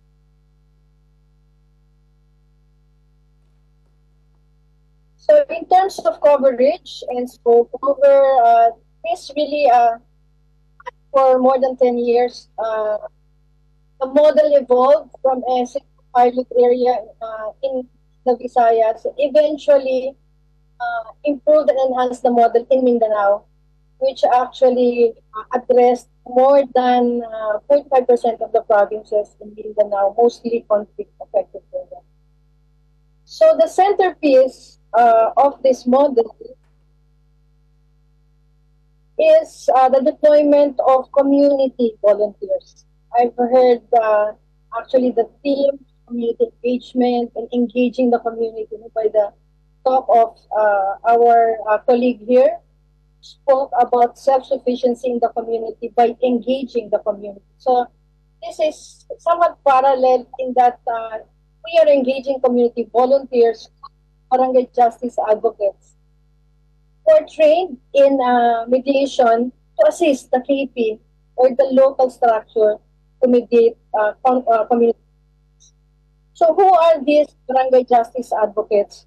So the barangay justice advocate is an ordinary citizen of the community, not necessarily with a degree in education, can basically read and write, mostly trusted by the community, and more importantly, and this is, I think, what kept this program, altogether sustained, is the barangay justice advocate is selected by the community. So no matter who the executive, the local executive is, sitting in the barangay government, because the BJA is selected by the community, then his position is maintained in the community. So the BJA is a peace counselor, is a network builder, and is trained in counseling and mediation to facilitate the conflict settlement process appropriate to the nature of dispute between parties and to prevent conflict from escalating into violence. So how does it support the existing structure? Three important elements. Number one, it provides reliefs to the head of the village or the captain or the barangay chief in settling petty conflicts and disputes. So what the barangay justice advocates does is when there are conflicts in the community residents go to the BJAs, and that declags or relieves the barangay captain from his time, and he can focus on the important aspects of governance. Secondly, it provides ready, accessible first option for grievance, redress of grievance. The community, because of the trusted BJA, they can go to the BJA and settle for an amicable dispute resolution process and get the conflict addressed instantly without these disputes being elevated to the formal courts. And most importantly, this fills in the gap in the provision of mediation and counseling skills at the barangay level. Data shows that the local KP actually is about 75% of unaddressed community conflicts. So with the presence of the BGAs, they were able to declag these cases that are normally brought to the Katarungan Pambarangay or the KP. Okay, so over the years, we've actually trained more than 15,000 barangay justice advocates. We've had several peace congresses already with these 15,000 barangay justice advocates, mostly in Mindanao. We've had the chance of, in both instances of the Secretary of Justice, the Chief Justice himself, administering the oath of office of the barangay justice advocates. So they're trained and mobilized and are now in place here in the provinces and municipalities and barangays nationwide. So they're barangay based. The barangay justice advocates are based at the lowest level. In a study made under this project, we've already also been able to develop a model for the Muslim Mindanao provinces, the armed provinces, where 49% of the barangays were covered by the project. What was critical here was really a few core principles when the program was designed. The first one is conscious recognition of the culture of peace. That's one. And number two is really encouraging the imams or the traditional leaders to be a barangay justice advocate in their locality and taking into account also the traditional and customary laws of dispute resolution. So this is really a customized and based on indigenous knowledge and practices of dispute resolution. And the barangay justice advocates have helped resolve close to 20,000 community conflicts. Small cases of 30 conflicts that otherwise would have resulted to violence. We have undertaken several studies already documenting profile of these cases, which are readily available, and maybe I could share at some point in the future for those who are interested to see the profile of these cases.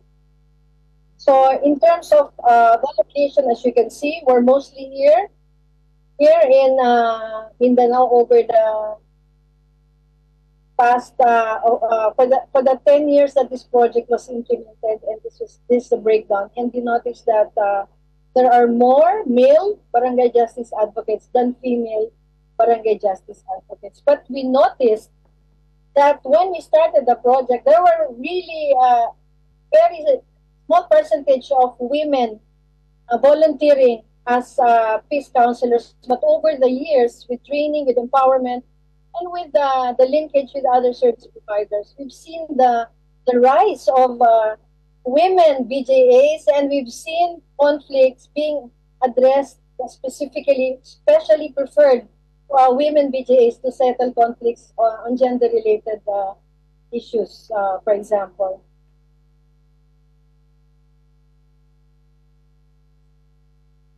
So this is just quickly what's the model all about.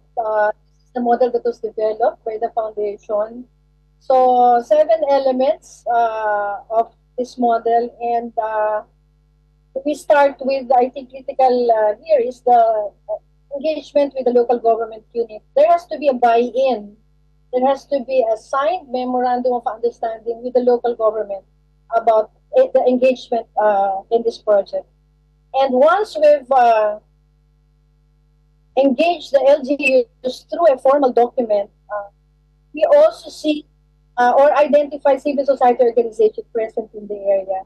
I appreciate Dr. Ichal's piece earlier about the importance of the civil society sector in peace building. I would actually attribute to a large extent the sustainability of this model through civil society engagement.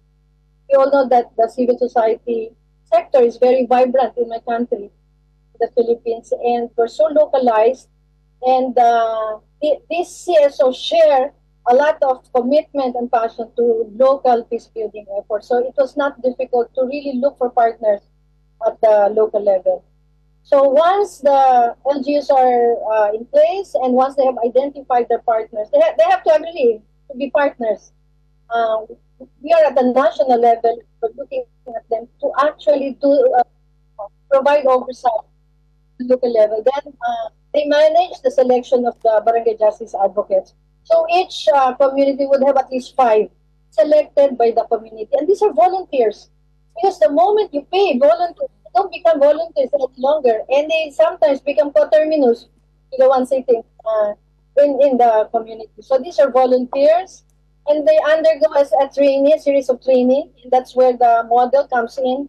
This is a 6-month intermittent training on various aspects of the law, of mediation, various aspects of counseling, and then they get special topics on gender and peace, emotional resilience, and some leadership training program. But these are really customized training, no PowerPoint in this area, so you use local ways of communicating, like, the use of Manila paper. I don't know if you're familiar with it, but really very localized ways of teaching.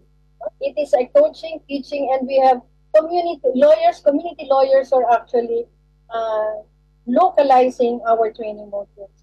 And we're very glad that our training modules have actually been adopted by the local government for mediation and counseling. And then we mobilize the BJAs, and then we teach them how to document the cases. It's important. Knowledge management and documentation of cases is important because this goes into the local registry. So we're able to account for the actual cases that the BJAs have resolved.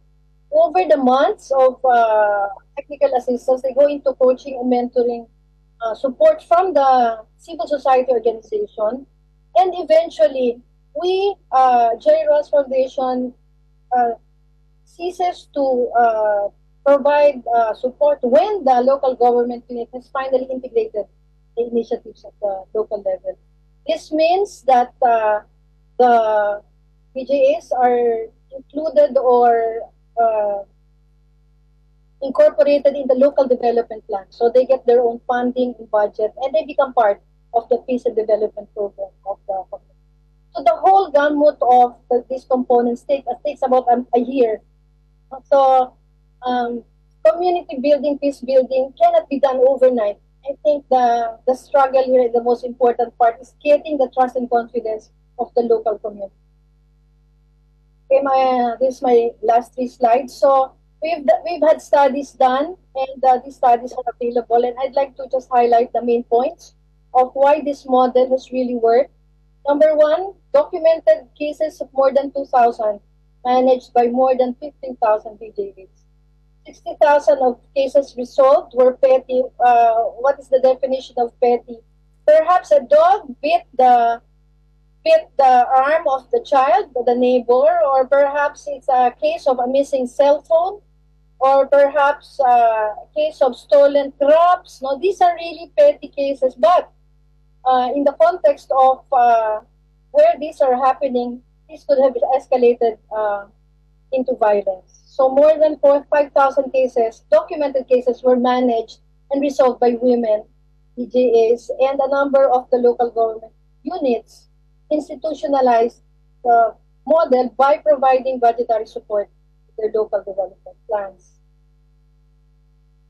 So 2 important peace gains using this community volunteerism in dispute resolution. Number 1, studies bore this out, that 41% reduction in violent conflict in project areas where model is practiced and where we have BJAs versus 21% in non-BJA areas.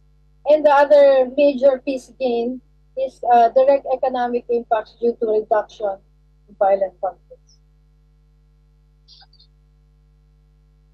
So several documented sustainability initiatives.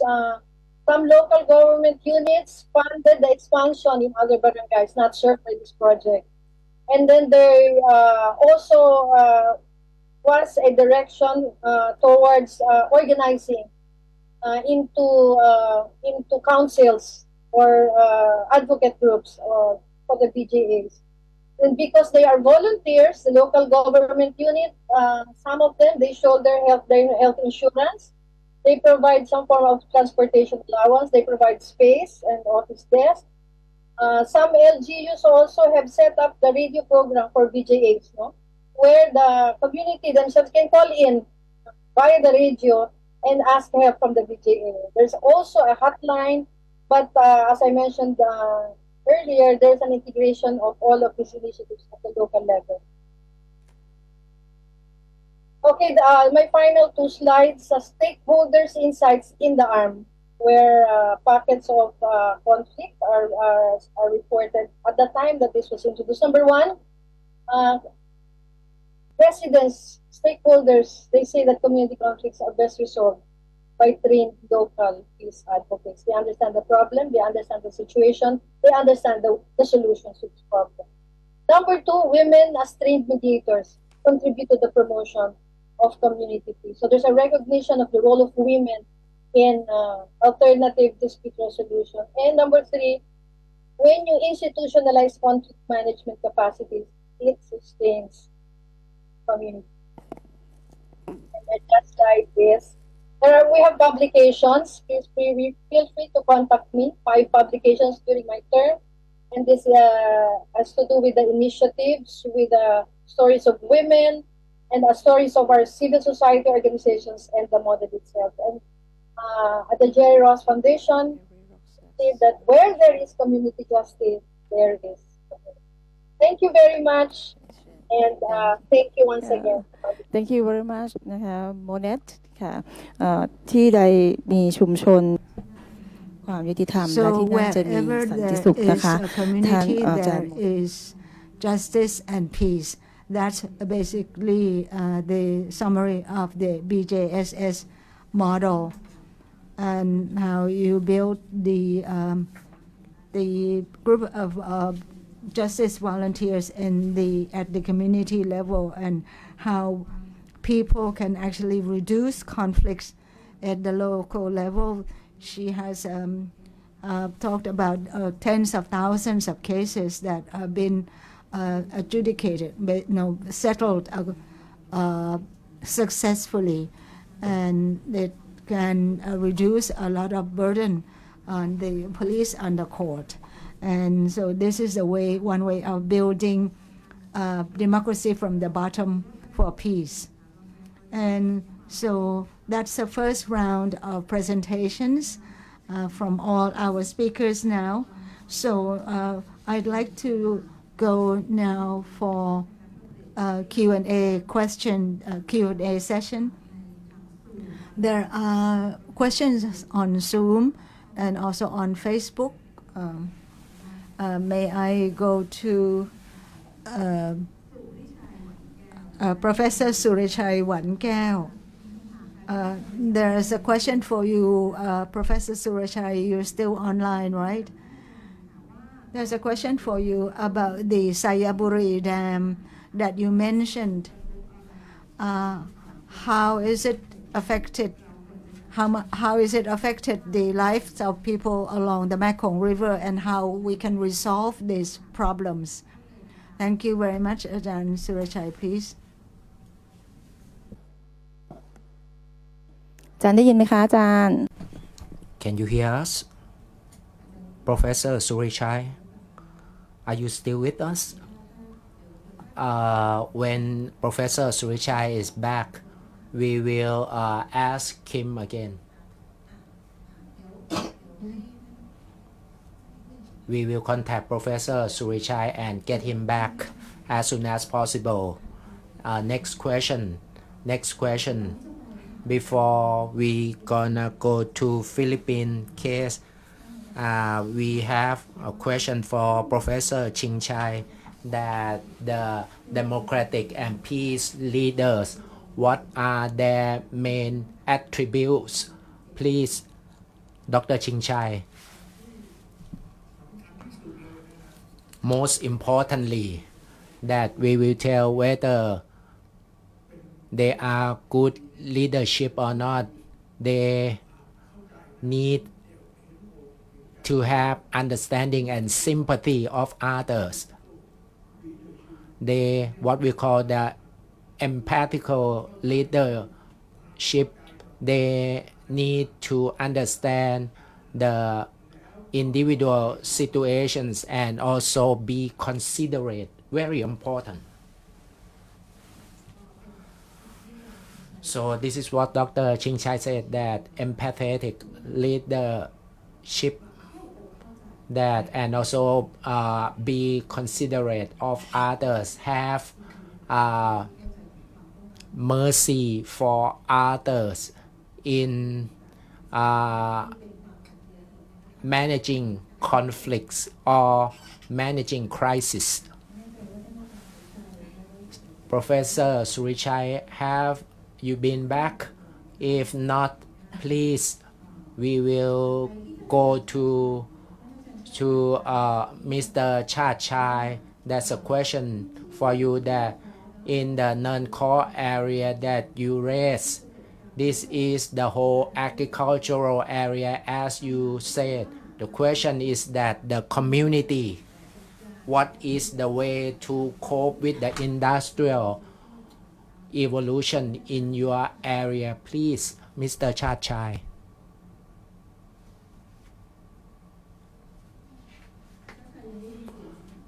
Mr. Chartchai, have you heard the question? Have you are you still with us? Are you still with us? Sorry, we experiencing technical issue. Oh, now we got Professor Surichai back. Let me address this question for you. Let me repeat the question. Sayaburi, how are we gonna manage the transboundary conflict? How are we gonna manage transboundary conflict? Because it impacts the ways of life for people that live along Khong River. Allow me to answer the question immediately.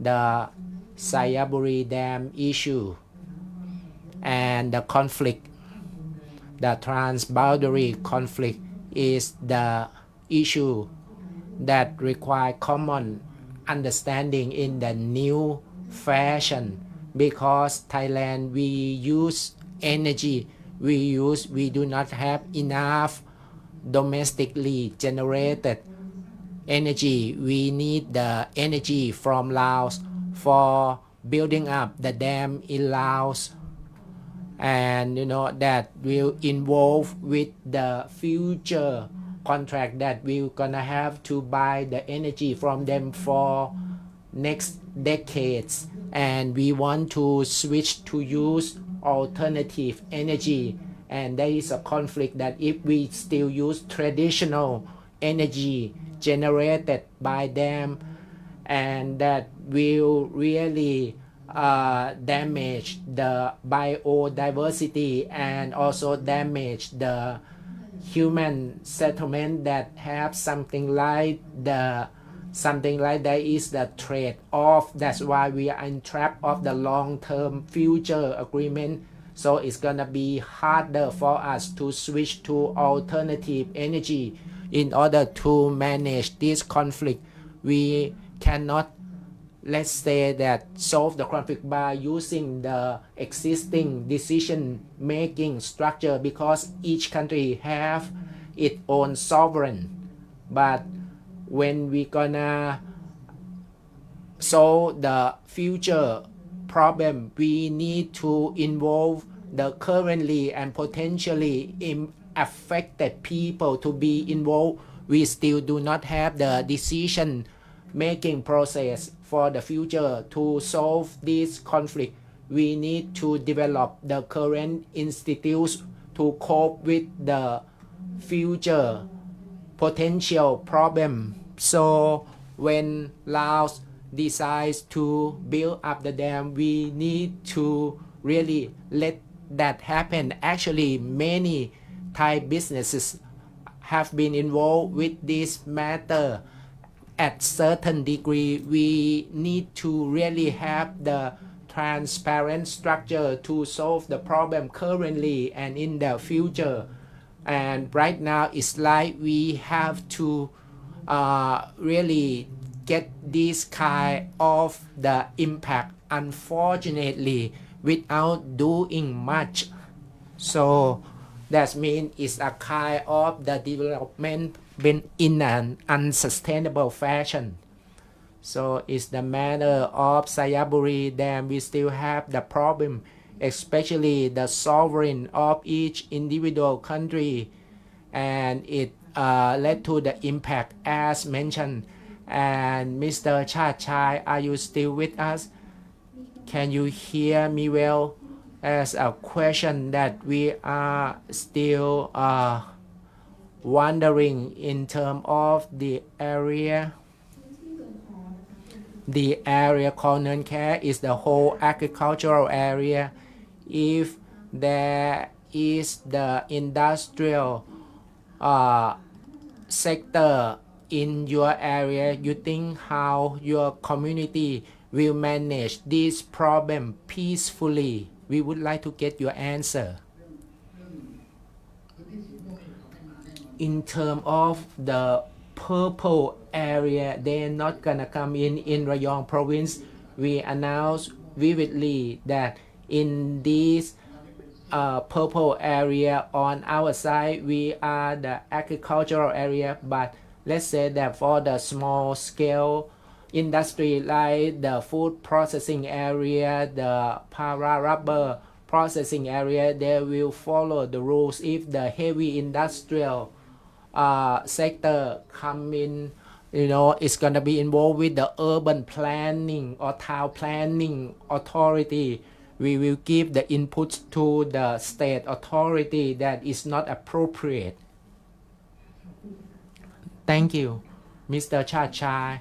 And there's a question to Mrs. Maria Rosamund Parado. Just one question, that in case that Philippines BJS or Barangay Justice Service currently, how did it change from the past, and what are the strengths, challenges for managing the community level conflict currently?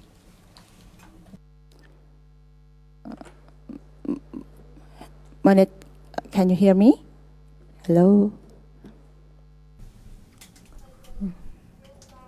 This was a model, as I mentioned, model Yeah. that was about 10 The years ago. signal is But cannot stable. Okay. now, Okay. most of these are based, especially in some areas, still performing the role as PJAs, and that's because of the integration of the program within the LGU's annual development.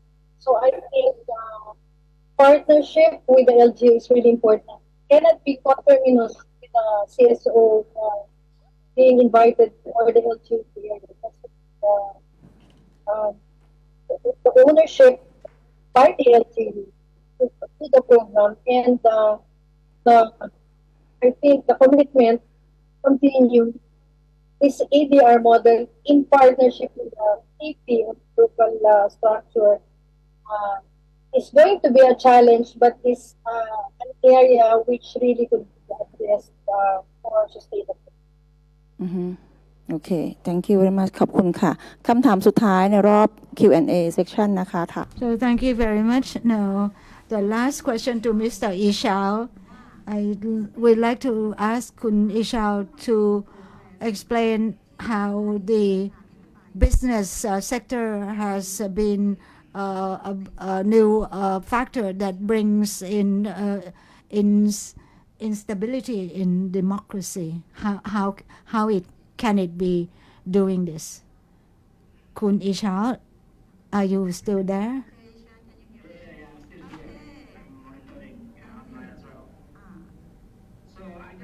By the surfaces, business sector is becoming like a, how do you call it, multinational groupings that always aiming particular resources within the particular countries. Southeast Asia, even Asia actually is a rich regions which have a lot of the have abundance of the fertile lands, minerals, and then all necessary things that really needed for the future energy and the industrials in the world. So multilateral company operating in certain way able to approach governments, politicians, and then they really affecting to the regulations that produce within the parliaments. They're creating more atmosphere for them to be conveniently operating and then achieve the objective. Unfortunately, we can I can cite, for examples, industrials within the within the community of industrials or the mining sectors, or even explorations of the mineral resources. So the tensions will always incur within indigenous community, where they get these places, right, or the environment has been polluted, and then so many human right related violence has been committed. You can check the business and human right report from several organizations. Mostly tension happenings within the industrials because of the corporate sectors. So the local does not receiving anything. Even the labor, they carry labor directly from the home country. They carry labor, they carry technology, they carry their own food, the machine, everything. So the local has, even labor does not receiving any opportunity to work because they carry their own labors. The land, the soil becoming polluted, and then many indigenous people has been, displaced. This only happening because of the corporations of the governments, corporations of the parliaments, which is providing regulations that allowing them to do some practices, and then the blindness of the law enforcement institutions to do some kind of law enforcement just because of the protection from the government. So this is kind of like a becoming like the cycles that are happening everywhere. I believe in South Asia, everywhere is happening. And then that's only allowing because of the government wanted to do it. This could be happen because of the fees, because of the even advance fees that they're receiving during or before the elections. So you can see the election has been harmed because of the probably allegations of the international corporate intervention in terms of the financial for the campaigns that affecting the local policies or the national government policies that also lobby and affected the parliaments. So this is what I'm saying. All the democratic institutions very fragile for the intervention, even for the corporate sectors. Right now, our enemy is no more the spy, like the war back to the Cold War or back to the 80s or 70s. But now the corporate sector even more efficient to cooptation, to cooptating, manipulating the autocratic governments, parliaments, even media. Any report from media, they will really do revenge to the media. Civil society, so many reports of civil society has been criminalized and even lost their life because of defending the people's rights. I think in the way, the cycle of the democratic livelihood is already been harmed, have been co-opted because of the practice of the multilateral or multinational corporate sectors. Perhaps that can giving you more something like perspective in the surfaces. If you're asking me, even worrying, no country in Asia immune with the multinational corporate interventions, except only few countries. But I think it's not fair to mentioning those countries. But I think India, Malaysia is quite still is quite fight back for this kind of practices. But the rest of Asia, oh, of course, Korea and Japan. But the rest of the Asia, it seems like is the hotbed or the playground for them. Without mentioning who are the actors, but I believe this kind of practicing is very robust and very emerging, just because those countries does not even believe democratic practices. They don't believe human right. For them, it's profits. That also apply together with multinational or cross-national crimes act, because normally business always coming with cross-national crime act. You name it, smuggling, trafficking.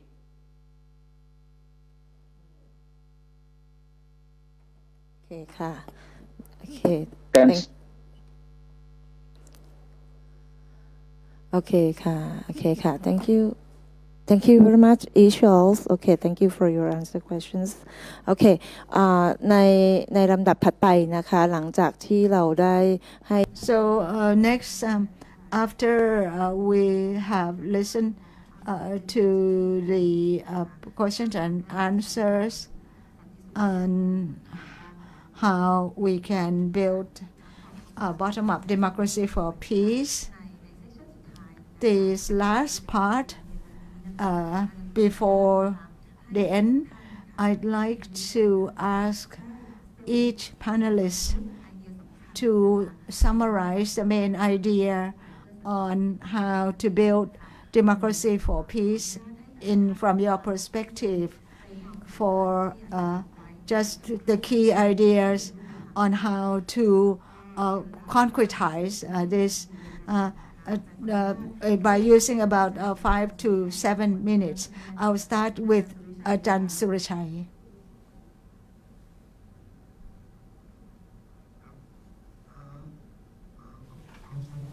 Thank you very much, Ajahn Apinya. I just like to end up with about 4 points. The first point is that when we talk about bottom-up democracy, we cannot deny that I think every panelist see it in the same way, that democratization or democracy development in the past has placed too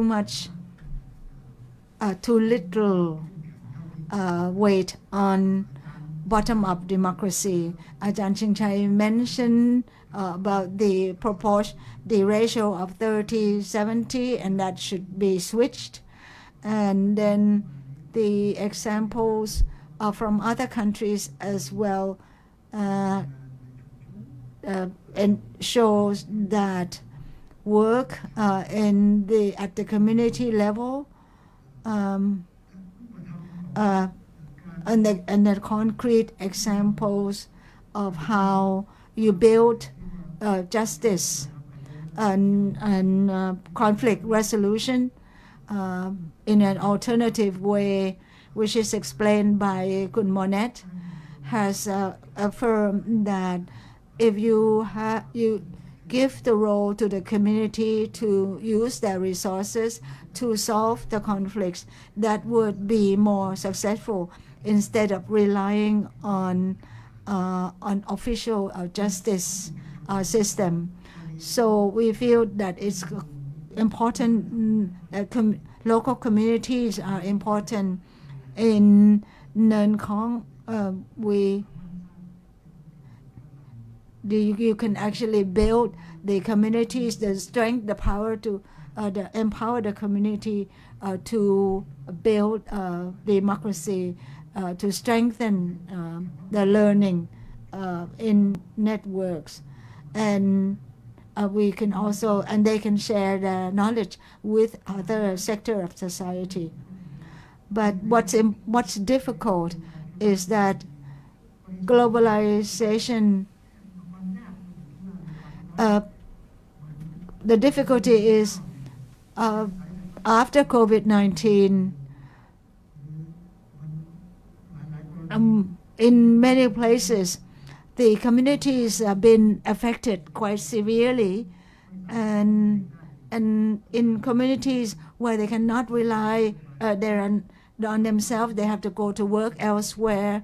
With the economy suffering, you can see that within the last 3 years, the economy has actually been weakened so much all over the world, and particularly also at the local level, and this causes a lot of difficulties. But the third point is that within this globalization context, you cannot talk about one particular place. You have to rearrange the balance across the country and across the levels between communities and the government level. And we want to turn the land in the color of the land into from green to purple, which is as shown by the community in Rayong. And so, but it's not easy to do this, to be able to do this, if the communities are not strong enough. And we also noted the growing importance of influence of companies and corporations, and particularly in relation to indigenous communities. And the government usually focus on large projects that could spur growth, and they don't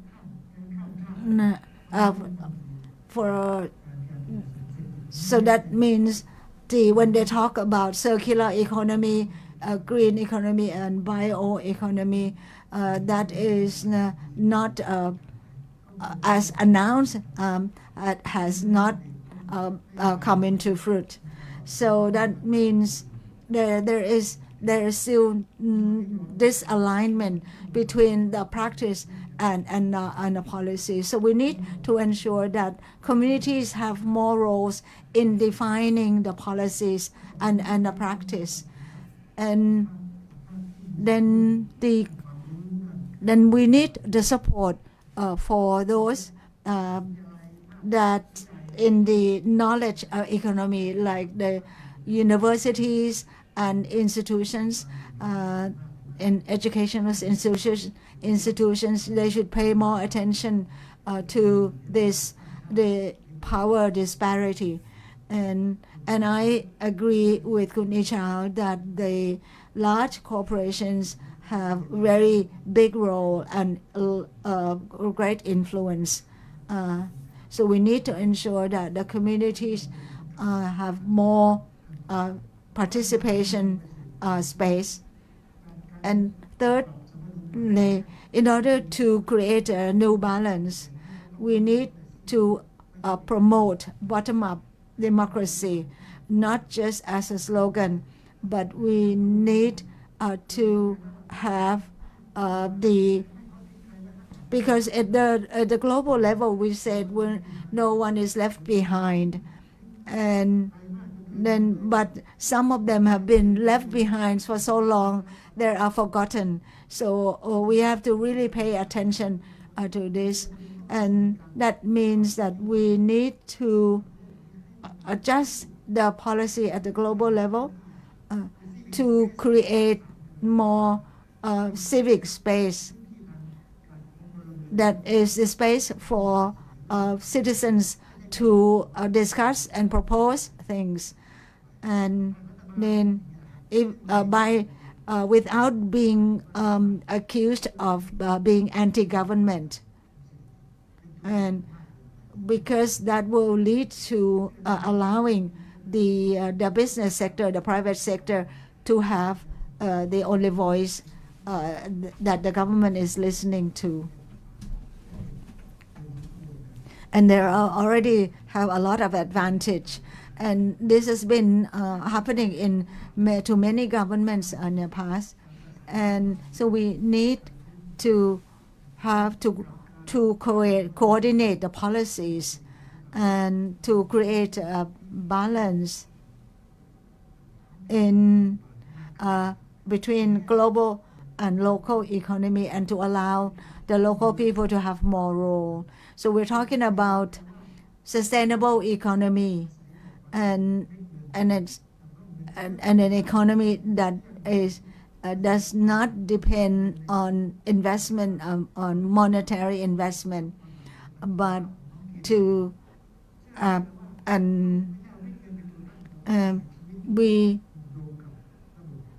that means we want to create an economy that is aligned with the way of life of the communities and the balance that is already there at the community level. So there are many examples at the about circular economy, and instead of wasteful economy. So we know that in the past the economy actually has been promoting or inducing people to spend and to use resources more. In many cases, there has been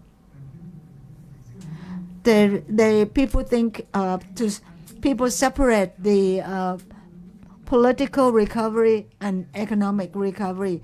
In fact, they have to go together to create a balance. So civic space is the key to ensure the sustainability of the economy, and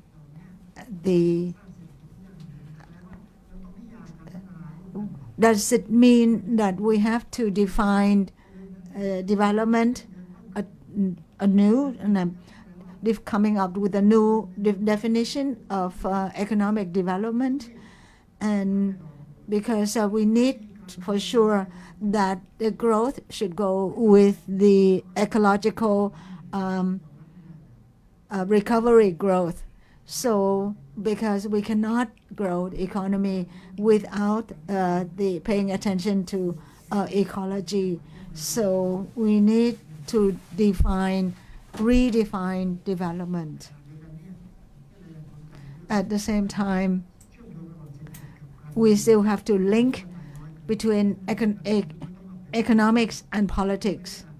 So this is a good opportunity because we don't want democracy to be just in the political sphere alone. And community economy has to have gained more attention. So we should talk about a development that is ecologically based development. We cannot just extract minerals without paying attention to the damage that it generates for the environment. So the number 4 is that we need to ensure that there is learning that going along with the economic development to go together with political democracy development.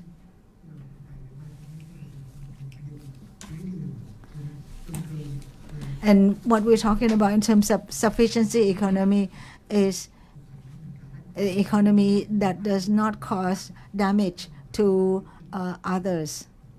Thank you.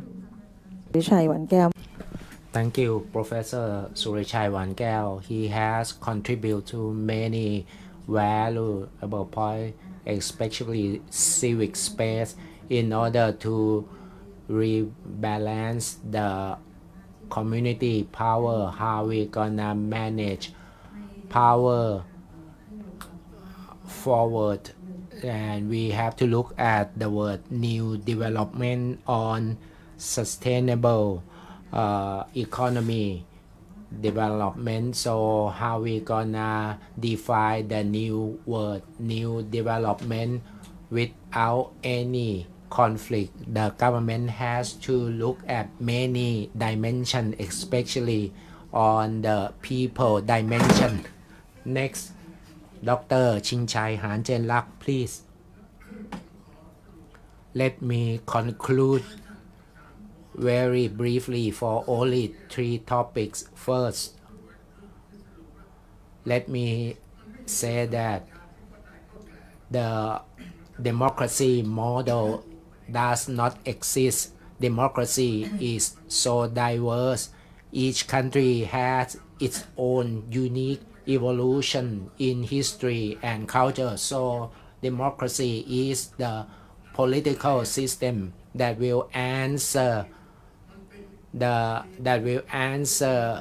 or respond to the country demand is the mean to an end. For Thailand, we think we might say that we have the hybrid democracy, but the problem of Thailand is the unbalanced hybrid democracy. What exists is resulted from the top-down approach from the theory 70-30. Top-down is only 70%, top-down is 70%, but bottom-up is only 30%. It needed to be transformed from bottom-up approach to be 70% and top-down should be merely 30%. That is my second conclusion. And the third conclusion, we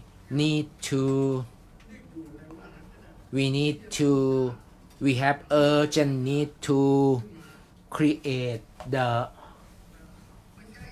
democratic society. We not gonna only we call the civic society and civil society, they have to exist in parallel that are a coin with double sides.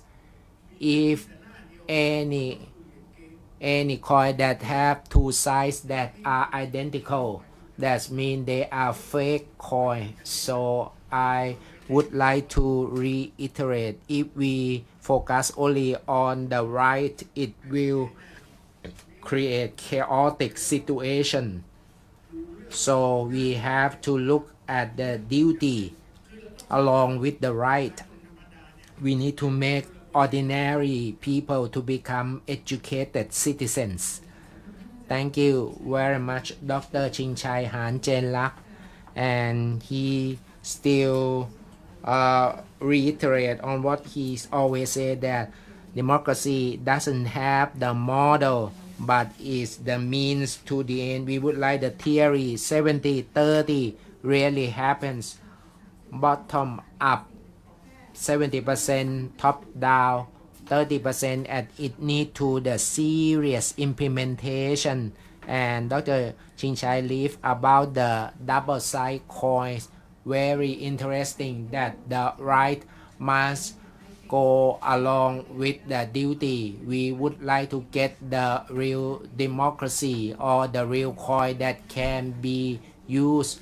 We need to really develop democracy on the sustainability basis. Next, we would like to listen to the conclusion from Mr. Chartchai Laungcharoen from Ban Nok University, Rayong Province.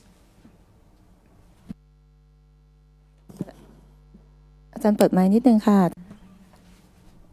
Please turn on your microphone. Please turn on the microphone for Mr. Chartchai. Please. I think for many past years that we have work together like the self-managed local community. We may conclude we have the conclusive point. First is the belief. We work on the livable democracy. We believe in the self-reliant. We start from ourselves first. We're not gonna start from demanding from somebody else. This is the main belief that we have been nurturing until today. So it creates the self-concrete, self-reliance. We still keep this belief. We believe that is the viable democracy under our own action. Second conclusive point, we need to live on the reality with the global and national situation. We rely on learning together and wait patiently, and we believe that what we have been waiting will create the final results, like to have the common space, to have the, let's say that the common space that focus on the group or network building and create consultation, create more development partnership. And we found out from working for many years, and it need to the third point, that is hope.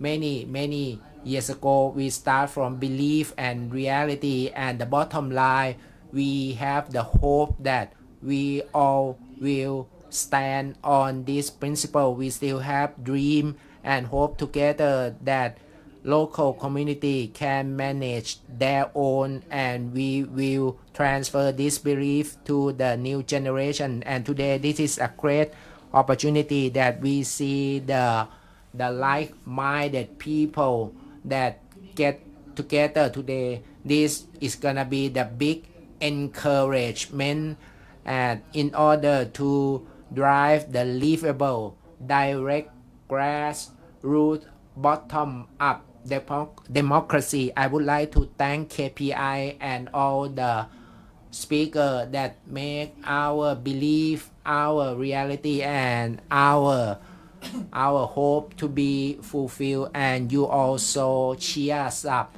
that we need to be self-reliant on the action taking, and let's say consultative, livable democracy. How are we gonna make that happen? Based on partnership, collaboration, and among civil sectors, and also integrate with the other sectors. Thank you. And now go to Mr. Ichal Supriadi, please. Yeah, thank you. I just wanted to reiterate things. If bottom-up democracy, or what civil society call indigenous democracy, sometimes is a, and then versus the international standardized democracy, is always have conflicting factors. There's always debates and also controversy around that, because not all democratic international practices is good for the local context. But a lot of the indigenous democracy also tempted to authoritarians. So you remember how Suharto putting like a leadership democracy, even Sukarno, and then putting himself as a lifetime president, and even China releasing its own China democracy style. So I think perhaps I would like to encouraging, we are not to confuse others. Although there is no shape or model of democracy that solidly apply in one country, I really believe there's a solid norms within democracy. For me, for civil society, we believe democracy doesn't matter what label are you carrying. It should be about freedom of assembly, freedom of associations, freedom of expressions, and then participation of the people, inclusiveness, and respect of the rights. Doesn't matter from where you're from, what color you are, was born, what religion, there should be solid norms that I really believe. So we should not confuse about whatever is that. So I think what I'm emphasizing is like try to find interlink and try to merge these two good value. Take the good value from indigenous democracy or bottom-up democracy, mix with international value standards, in order to build and to work as much as possible for peace, justice, and prosperity. Utilizing democratic practices and value in order to address the root problem of the peace, to creating peace and to maintain democracy. Because what? Because I believe only in democracy country, democracy atmosphere and practices can address a better and then try achievements of peace, justice, and prosperity where everybody looking for. To highlighting about that, I think that is the most important. There's a lot thing to do, and there is nothing can do with loans. Silo is killing. It means like if you're working alone, you're thinking based on your thinking, government thinking their rights, civil society thinking your rights, and then you're wasting of time arguing which one right, which one wrong. I think there's a lot of space to be created to interlink, to discussions, and to serving people, because democracy should be serving to the peoples. I think we should cherish my presence here, and then my colleague present in Manila, in the Philippines, and many of us, we should cherish our freedom, our freeness to help in solidarity to other friends who are still suffer and struggles. I think our sympathy should be addressed to our friends in Myanmar, especially when they're still under suppressions, and of course, people in Gaza and in Afghanistan. I think it's very important for us to think global when we act locally. Thank you so much for everybody. I respect all the hosts and respecting all the speakers. I wish I can connect you in different platform. Thank you so much. Okay, thank you very much, Mr. Ichal. Silo will be killed by civic space, I promise. Okay ค่ะอิชาวนะคะก็อธิบายว่าสิ่งที่อิชาวได้พูดเอาไว้ว่าการที่จะมีบรรทัดฐาน Ichal has explained that to have a strong democracy base, you need to have a participation by the people and also inclusiveness, and it has to be based on respect of human rights. And then you have to have good values and norms to create peace in society. So thank you, Kun Ichal. The last person, Mrs. Maria Rosamund Parado or Kun Monet, please. Thank you very much. Yeah. Okay. I'm great. I thank all the panelists for providing two perspective of how all collectively work towards achieving peace at the global national. With that framework in mind, also applaud API for its advocacy mission, democracy, peace, and good governance for the well-being of the island. So I believe while our countries have made progress towards consolidation, peace, our countries continue to face challenges to democratic development. So this platform has actually offered various approaches and models, but as one of our speakers mentioned, there's no single model for it every democracy. And I think that regarding how to actually increase to make the bottom-up approach to this position. The common things that approaches across different countries. One would be the emphasis on approaches. I think we have to focus on at the best community-based approaches. Not one single model works, but I think we were to demonstrate two models here, of peace building and the other one self-sufficiency, relying mainly on community and the citizens' active participation. But this doesn't happen overnight in both cases, more than 10 years. It doesn't happen overnight because it really involves getting trust of the community, of the citizens. It involves engaging local communities to identify the root cause of conflict or economic disempowerment. These are not shortcut solutions to perennial problems. So this involves a lot of dialogues and building to promote trust among people. The second theme that I several times advocate for is the role of citizen organizations. The CSOs really play vital role in helping sustain for economic, not only for promotion, but also for economic growth. Specifically, of this building and promoting growth among members of our community can be made more viable partnership among the public and private society organizations, where resources can be shared and economic and peace dividends can also be shared through the partnership. And again, why I'm ahead of CSO participation, and I think that has also been shared by our by civil society can be a viable part.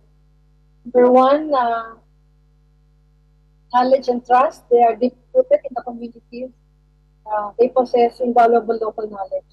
Not many would probably possess. They understand the root cause of problems and the specific context for strategies. And then they're also flexible. CSOs are often more adaptable.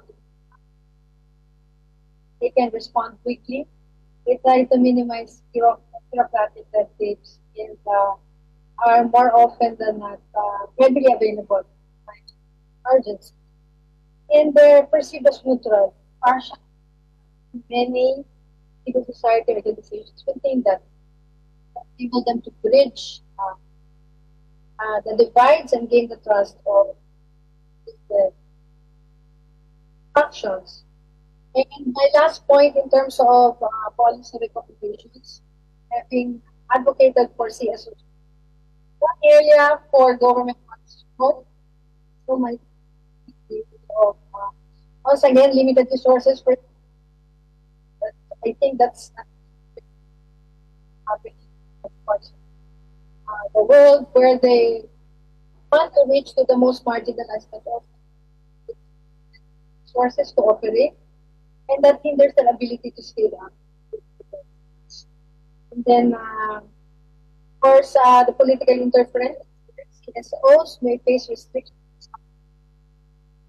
due to political interference from government. So, if there is an avenue for policy support, the mainstream CSO participation, that would make the partnership viable. But despite all these challenges, in growth, building, and with that, I once again thank the audience. We all honor our peaceful community, power, sense. Thank you very much. Thank you ค่ะ Monet นะคะก็ได้อธิบายในเรื่องของบทบาทของภาคประชาสังคมนะคะสร้างความเข้มแข็ง So the Ms. Monet emphasized on the bottom-up democracy for peace and sustainability, and I believe that from the 5 panelists, Dr. Jingjai, Kun Chartchai, Ms. Monet, and Dr. Professor Surichai and Mr. Ichal has explained the role of the citizens, people in different dimensions, and in this changing world in terms of how we can ensure that a bottom-up democracy occupies 70% as proposed by Dr. Jingjai, and so it's possible to build this democracy from the community levels as explained by the Mr. Chartchai. These are the ways of doing it, and basically is to answer the questions of how we can actually live by building our life by ourselves, and to become self-sufficient without waiting for any assistance. So we believe, but at least I think it shows that we believe that this can happen. Democracy can be built from the bottom up. So on behalf of the King Prajadhipok Institute, I'd like to thank all the panelists who have been exchanging their experience with us in this breakout session on building a bottom-up democracy for peace. So thank you, Professor Surichai. Thank you, Dr. Jingjai Hanchanlash, the KPI Congress Chairperson, and then the Kun Chartchai Laungcharoen, the Chair of the Community Organizations Council in Rayong Province, and then we shall from Asia Democracy Network, and Kun Monet from Global Growth Inc. And then I'd like to end the session. The fourth session is breakout session now, and of course tomorrow we still have the second day of the Congress, and then there will be a summary of the Congress results tomorrow as well. And in the morning there will be a special lecture by Dr. Banchert Singhaniti, who's the lecturer from NIDA, who will be giving a keynote speech in Thai. And Ajahn Banchert let's see how he explains building bottom-up democracy. And we also will have for the summary of the discussions of the 4 breakout sessions of today. And then what's important is the closing speech by the Secretary General, Dr. Ajahn Vittawat Chai Phakpoom. Those are the highlights of tomorrow. And I hope that you will join us tomorrow so that you can see all the dimensions of the KPI Congress 2024. We will end the Congress at about 12:30 noon. And I would like to ask for all of your cooperation to fill out the evaluation forms. And we have already announced that there will be prizes given out for those who have filled out the evaluation forms for us, which includes the gift coupons from and so on. And there are altogether 50 prizes to be given out to those who have filled out the evaluation and returned to us. So, and those who received the prizes will be announced on November 11th on the KPI website. And I'd like to remind the students that you have to log out and then and log in again, because that's the way you count the hours of study. So, and I just like to, and I, Apinya Tissamana and Dr. Jingjai Hanchanlash here in the, at the KPI would like to say goodbye for today.